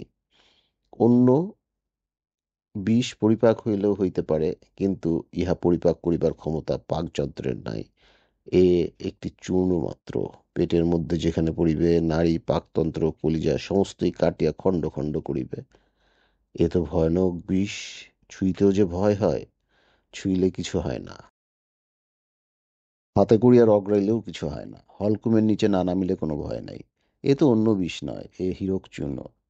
হীরার গুড়া? আচ্ছা দাও। মাইমুনা তখনই জায়দার হাতে পুটলি দিল। পুটলি হাতে লইয়া জায়দা পুনরায় বলিতে লাগিলেন, আমার ঘরে যে আসিবেন সে আশা আর নাই। যেরূপ সতর্ক সাবধান দেখিলাম, তাহাতে খাদ্য সামগ্রীর সহিত মিশাইবার সুবিধা পাইব কোথায়? হাসানা বানু কিংবা জয়নাব, এই দুয়ের একজন না মিশাইলে আর কাহারও সাধ্য নাই। সাধ্য নাই কি কথা? সুযোগ পাইলে আমি মিশিয়ে দিতাম। খাদ্য সামগ্রীর সহিত মিশাইতে পারিবে না, তাহা আমি বুঝিয়াছি। অন্য আরেকটি উপায় আছে। কি উপায়? ওই সুরাহির জলে। কি প্রকারে? সেই সুরাহি যে প্রকারে শিলমোহরে বাঁধা, তাহা খুলিতে সাধ্য কার? খুলিতে হইবে কেন? সুরাহির উপরে যে কাপড় বাঁধা আছে, ওই কাপড়ের উপরে এই গুঁড়া অতি অল্প পরিমাণে ঘষিয়া দিলেই আর কথা নাই। যেমন সুরাহি তেমনি থাকিবে, যেমন শিলমোহর তেমনি থাকিবে, পানির রং বদলাইবে না, কেহ কোনো প্রকারে সন্দেহ করিবে না। তাহা যেন পারিবে না, কিন্তু ঘরের মধ্যে তো যাওয়া চাই। যদি কেহ দেখে, দেখিলেই বা, ঘরের মধ্যে যাওয়া তো তোমার দোষের কথা নয়। তুমি কেন গেলে এ কথা জিজ্ঞেস করিবার সাহস কার আছে? যদি ঘরের মধ্যে যাইতে কোনো বাধা না থাকে, তবে দেখিবে সুযোগ আছে কিনা। যদি সুযোগ পাও, সুরাহির কাপড়ের উপর ঘষিয়া দিও, এই আসিয়াছ, এখন আর যাইবার আবশ্যক নাই। সন্ধ্যা উত্তীর্ণ হোক, রোগীও নিদ্রাবসে শয়ন করুক, যাহারা সেবা শুশ্রূষা করিতেছে তাহারাও বিশ্রামের অবসর পাক। একটু রাত্রি হইলেই যাওয়া ভালো। ময়মুনা তখন জায়দার গৃহেই থাকিল। জায়দা গোপনে সন্ধান লইতে লাগিলেন হাসানের নিকটে, কে কে রহিয়াছে, কে কে যাইতেছে, কে কে আসিতেছে, কে কি করিতেছে। প্রতি মুহূর্তেই জায়দা গুপ্তভাবে যাইয়া তাহার অনুসন্ধান লইতেছে। সন্ধান ও পরামর্শ করিতে করিতে সময় অনেক উত্তীর্ণ হইল। জায়দা আজ অত্যন্ত অস্থির। একবার আপন ঘরে ময়মুনার নিকটে, আবার বাহিরে, আবার সামান্য কার্যের ছল করিয়া হোসেনের গৃহ সমীপে, হাসনে বানুর গৃহের নিকটে, জয়নাবের গৃহের দ্বারে, কে কোথায় কি বলিতেছে, কি করিতেছে, সমুদয় সন্ধান করিতে লাগিলেন। বাড়ির লোক, বিশেষত হাসানের স্ত্রী, শত শতবার আনাগোনা করিলেও কাহারও কিছু বলিবার সাধ্য নাই। কিন্তু হাসনে বানুর চোখে পড়িলে অবশ্যই তিনি সতর্ক হইতেন। স্বামীর সেবা শুশ্রূষায় হাসনে বানু সর্বদাই ব্যতিব্যস্ত। আহার নিদ্রা একেবারে ছাড়িয়াছেন। জীবনে নামাজ সামান্য কাজা করিয়াছেন কিনা সন্দেহ। সে নামাজ এখন আর সময় মতো পড়িতেছেন না। নানা প্রকার সন্দেহ চিন্তায় হাসনে বানু একেবারে বিহ্বল প্রায় হইয়াছেন। স্বামীর কাতর শব্দে প্রতিবাক্য তাহার অন্তরের গ্রন্থি সকল ছিঁড়িয়া যাইতেছে। যখন একটু অবসর পাইতেছেন, তখন ঈশ্বরের উপাসনা করিয়া স্বামীর আরোগ্য কামনা করিতেছেন। জয়নাব মনের দুঃখ মনে রাখিতেছেন। হাসনে বানুর কথাক্রমেই দিবানিশি খাটিতেছেন। বিনা কার্যে তিলার্ধ কালো স্বামীর পদচারা হইতেছেন না। নিজ প্রাণ ও নিজ শরীরের প্রতি কোনো মায়া মমতা নাই। হাসানের চিন্তাতেই বাড়ির সকলেই মহাচিন্তিত, মহাব্যস্ত। জায়দার চিন্তায় জায়দা ব্যস্ত। জায়দা কেবল সময় অনুসন্ধান করিতেছেন, সুযোগের পথ খুঁজিতেছেন। ক্রমে ক্রমে রাত্রি অধিক হইয়া আসিল। সকলেই আপন আপন স্থানে নিদ্রাদেবীর উপাসনায় স্ব শয্যায় শয়ন করিলেন।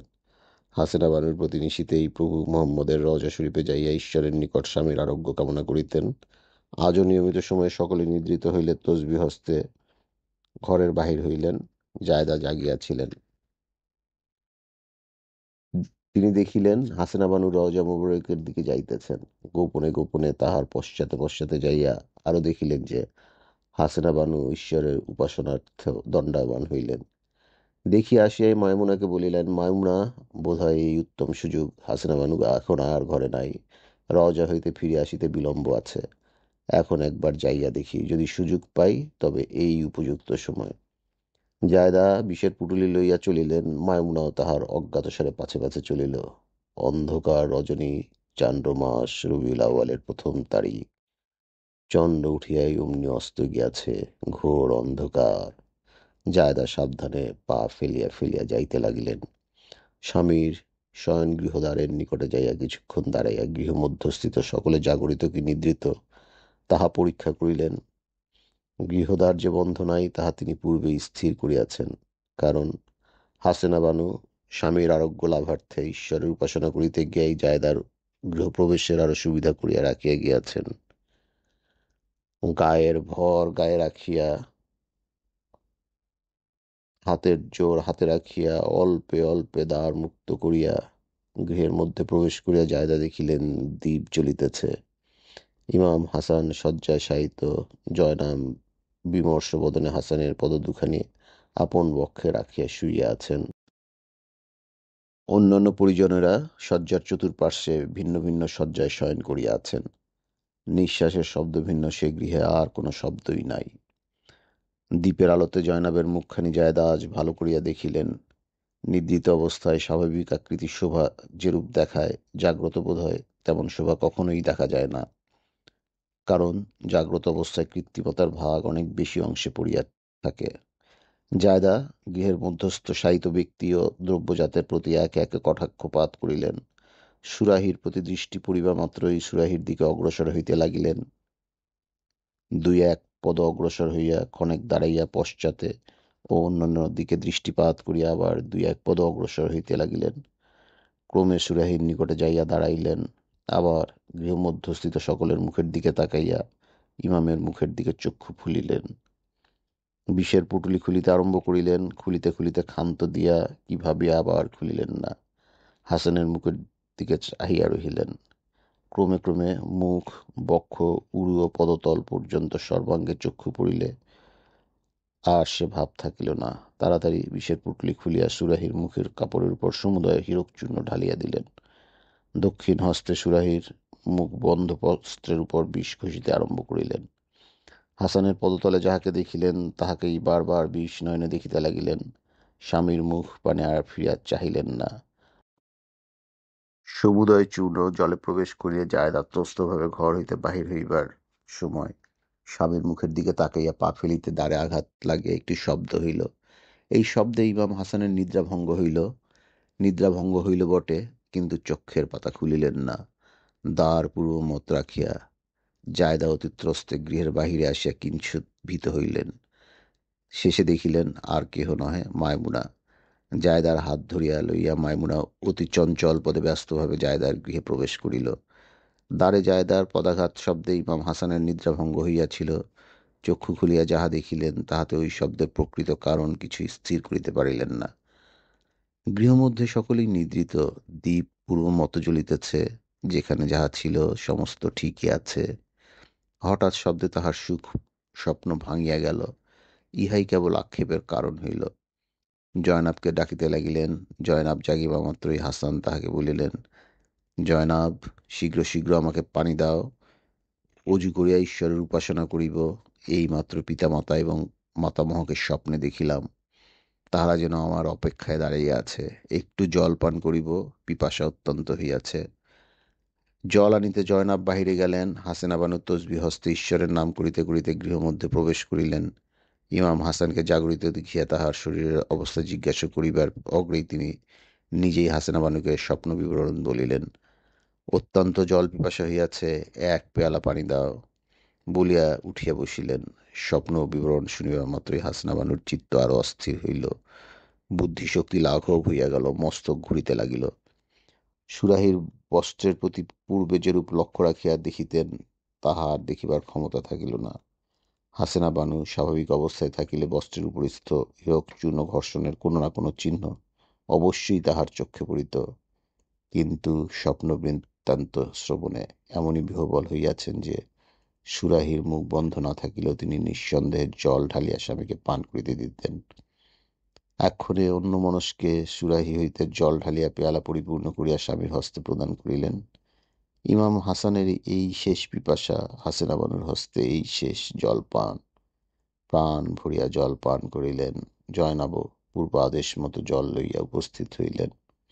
হাসান হস্তপদাতি প্রক্ষালন করিয়া ঈশ্বরের উপাসনায় প্রবৃত্ত হইলেন। বসিয়া বসিয়া জীবনের শেষ উপাসনা, ইহজগতের শেষ আরাধনা আজ শেষ হইল। অন্তর জ্বলিয়া উঠিল। কাতর হইয়া হাসান বলিতে লাগিলেন, আজি আবার এ কি হইল।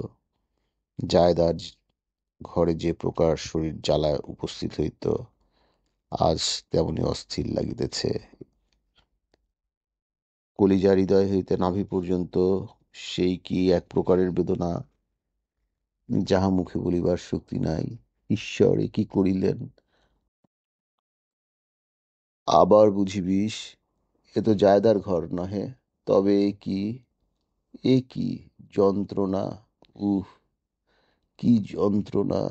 বেদনায় হাসান অত্যন্ত কাতর হইলেন। জায়দার ঘরে যেরূপ যন্ত্রণা ভোগ করিয়াছিলেন তাহার চতুর্গুণ বেদনা ভোগ করিতে লাগিলেন। ব্যগ্রভাবে কাসেমকে কহিলেন, শীঘ্র শীঘ্র হোসেনকে ডাকিয়া আনো। আমি নিতান্তই অস্থির হইয়াছি। আমার হৃদয়, অন্তর, শরীর সমুদয় যেন অগ্নি সংযোগে জ্বলিতেছে। সহস্র সূচিকার দ্বারা যেন বিদ্ধ হইতেছে। অন্তরস্থিত প্রত্যেক শিরা যেন সহস্র সহস্র খণ্ডে খণ্ডিত হইয়া পড়িতেছে। অতিত্রস্তে কাসেম যাইয়া পিতৃব্য হোসেনের সহিত পুনরায় সেই গৃহমধ্যে উপস্থিত হইলেন। বাড়ির আর আর সকলেও আসিয়া জুটিলেন। সকলের সহিত আসিয়া জায়দাও একপাশে বসিয়া কাঁদিতে লাগিলেন। হোসেনকে দেখিয়াই হাসান অতি কাতর স্বরে বলিতে লাগিলেন, ভাই, আর নিস্তার নাই। আর সহ্য হয় না। আমার বোধ হইতেছে কে যেন আমার অন্তর মধ্যে বসিয়া অস্ত্রাঘাতে বক্ষ, উদর ও শরীর মধ্যস্থ মাংসপেশী সমস্তই খণ্ড খণ্ড করিয়া কাটিতেছে। ভাই, আমি এইমাত্র মাতামহ, মাতা এবং পিতাকে স্বপ্নে দেখিয়াছি। মাতামহ আমার হস্ত ধরিয়া স্বর্গীয় উদ্যানে বেড়াইয়া বেড়াইতেছেন। মাতামহ ও মাতা আমাকে অনেক সান্ত্বনা করিয়া বলিলেন, হাসান, তুমি সন্তুষ্ট হও যে শীঘ্রই পার্থিব শত্রুদের অত্যাচার হইতে রক্ষা পাইবে। এইরূপ স্বপ্ন দেখিতে দেখিতে হঠাৎ একটি শব্দ আমার কর্ণে প্রবেশ করিল।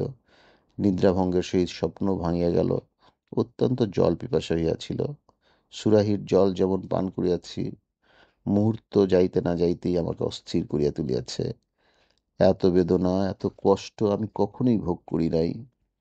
হোসেন দুঃখিত এবং কাতর স্বরে বলিতে লাগিলেন, আমি সকলই বুঝিয়াছি।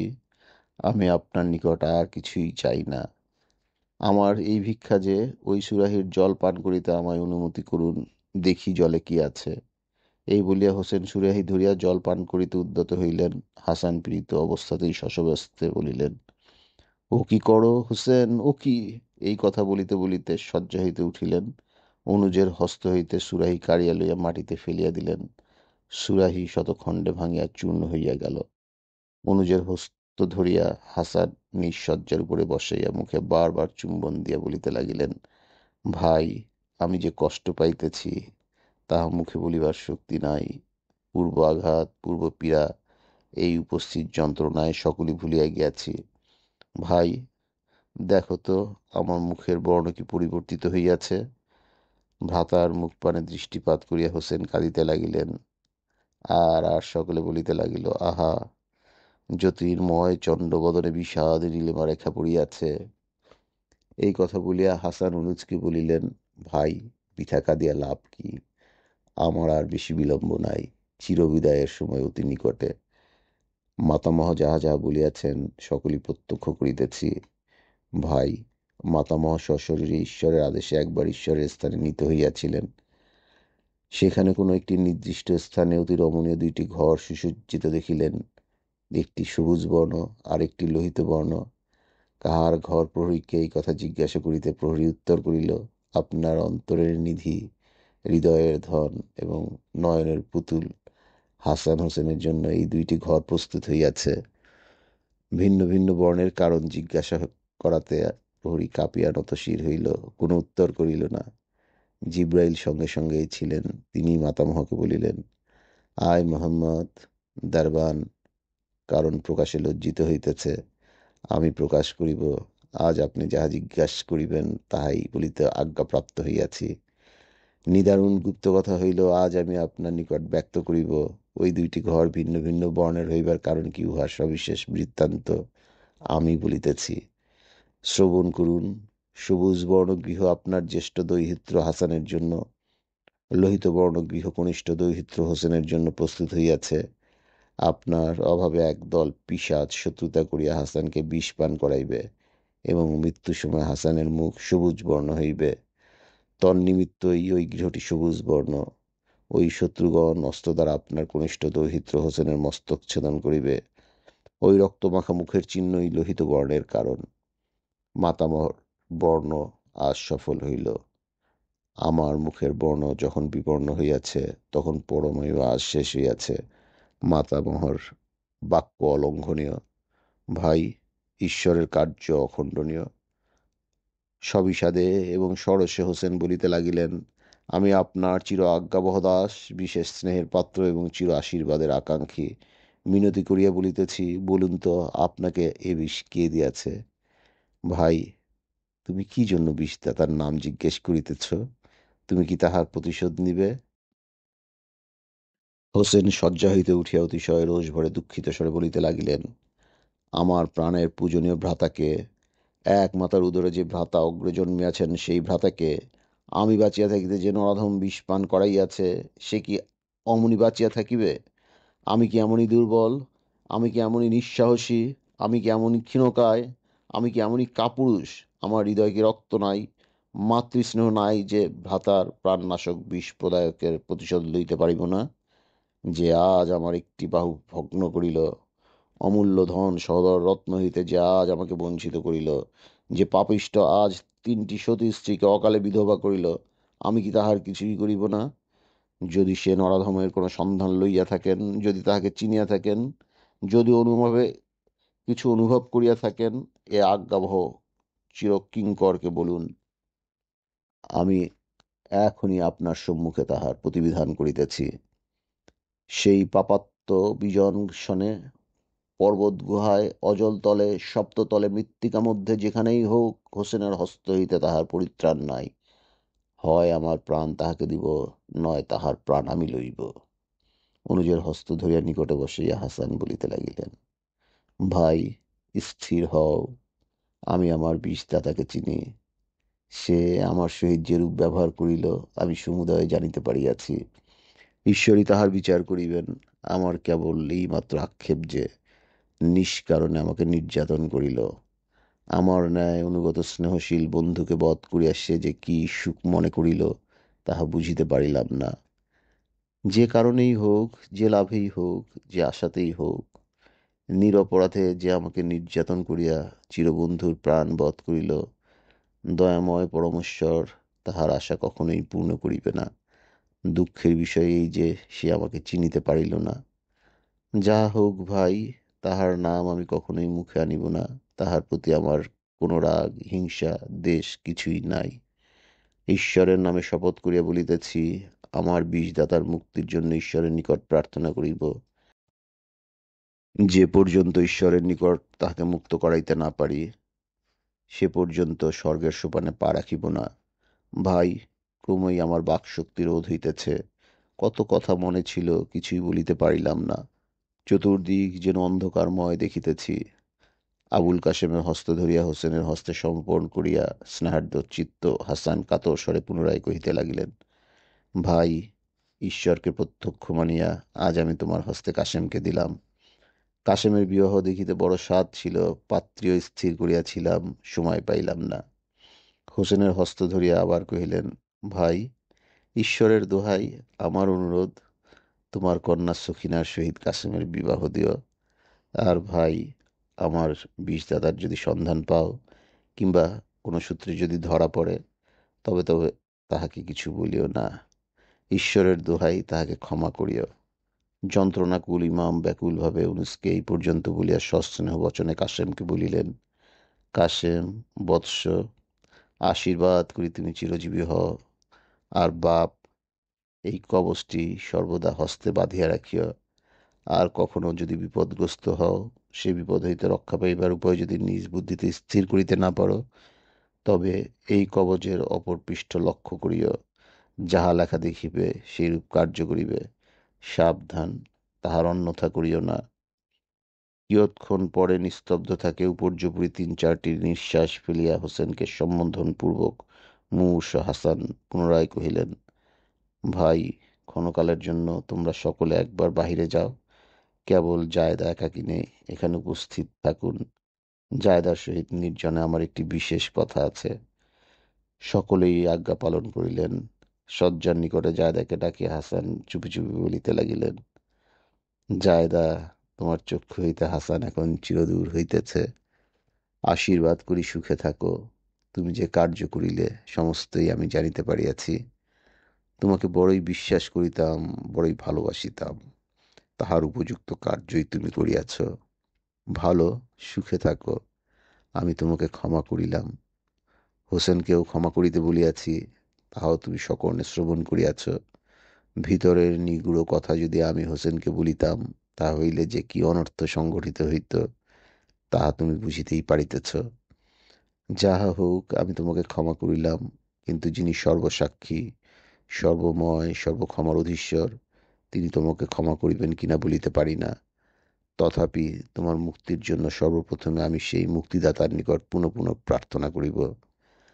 যে পর্যন্ত তোমাকে মুক্ত করাইতে না পারিব, সে পর্যন্ত আমি স্বর্গের সোপানে পা রাখিব না। জায়দা অধোমুখে অশ্রু বিসর্জন করিলেন, একটিও কথা কহিলেন না। সময়োচিত সংকেতধ্বনি শ্রবণে হোসেনের সহিত আর আর সকলেই সেই গৃহমধ্যে প্রবেশ করিলেন। হাসান একে একে সকলের নিকট বিদায় লইলেন। হাসিনা বানু ও জয়নাবের নিকট বিদায় গ্রহণ করিয়া নিজ কৃত অপরাধের মার্জনা চাহিলেন। শেষে হোসেনকে কহিলেন, হোসেন, এসো ভাই, জন্মের মতো তোমার সহিত আলিঙ্গন করি। এই বলিয়া অনুজের গলা ধরিয়া অশ্রুনয়নে আবার বলিতে লাগিলেন, ভাই, সময় হইয়াছে, ওই মাতামহ স্বর্গের দ্বারে দাঁড়াইয়া ডাকিতেছেন, চলিলাম। এই শেষ কথা বলিয়াই ঈশ্বরের নাম করিতে করিতে দয়াময় ইমাম হাসান সর্বসমক্ষে প্রাণ ত্যাগ করিলেন। যেদিন ইমাম হাসান মর্তলীলা সম্বরণ করেন, সেই দিন হিজরি 50 সনের 1 রবিউল আউয়াল তারিখ। হাসনে বানু, জয়নাব, কাশেম ও আর সকলে হাসানের পদলণ্ডিত হইয়া মাথা ভাঙিয়া কাঁদিতে লাগিলেন। জায়দা কাঁদিয়াছিলেন কিনা তাহা কেহ লক্ষ্য করেন নাই।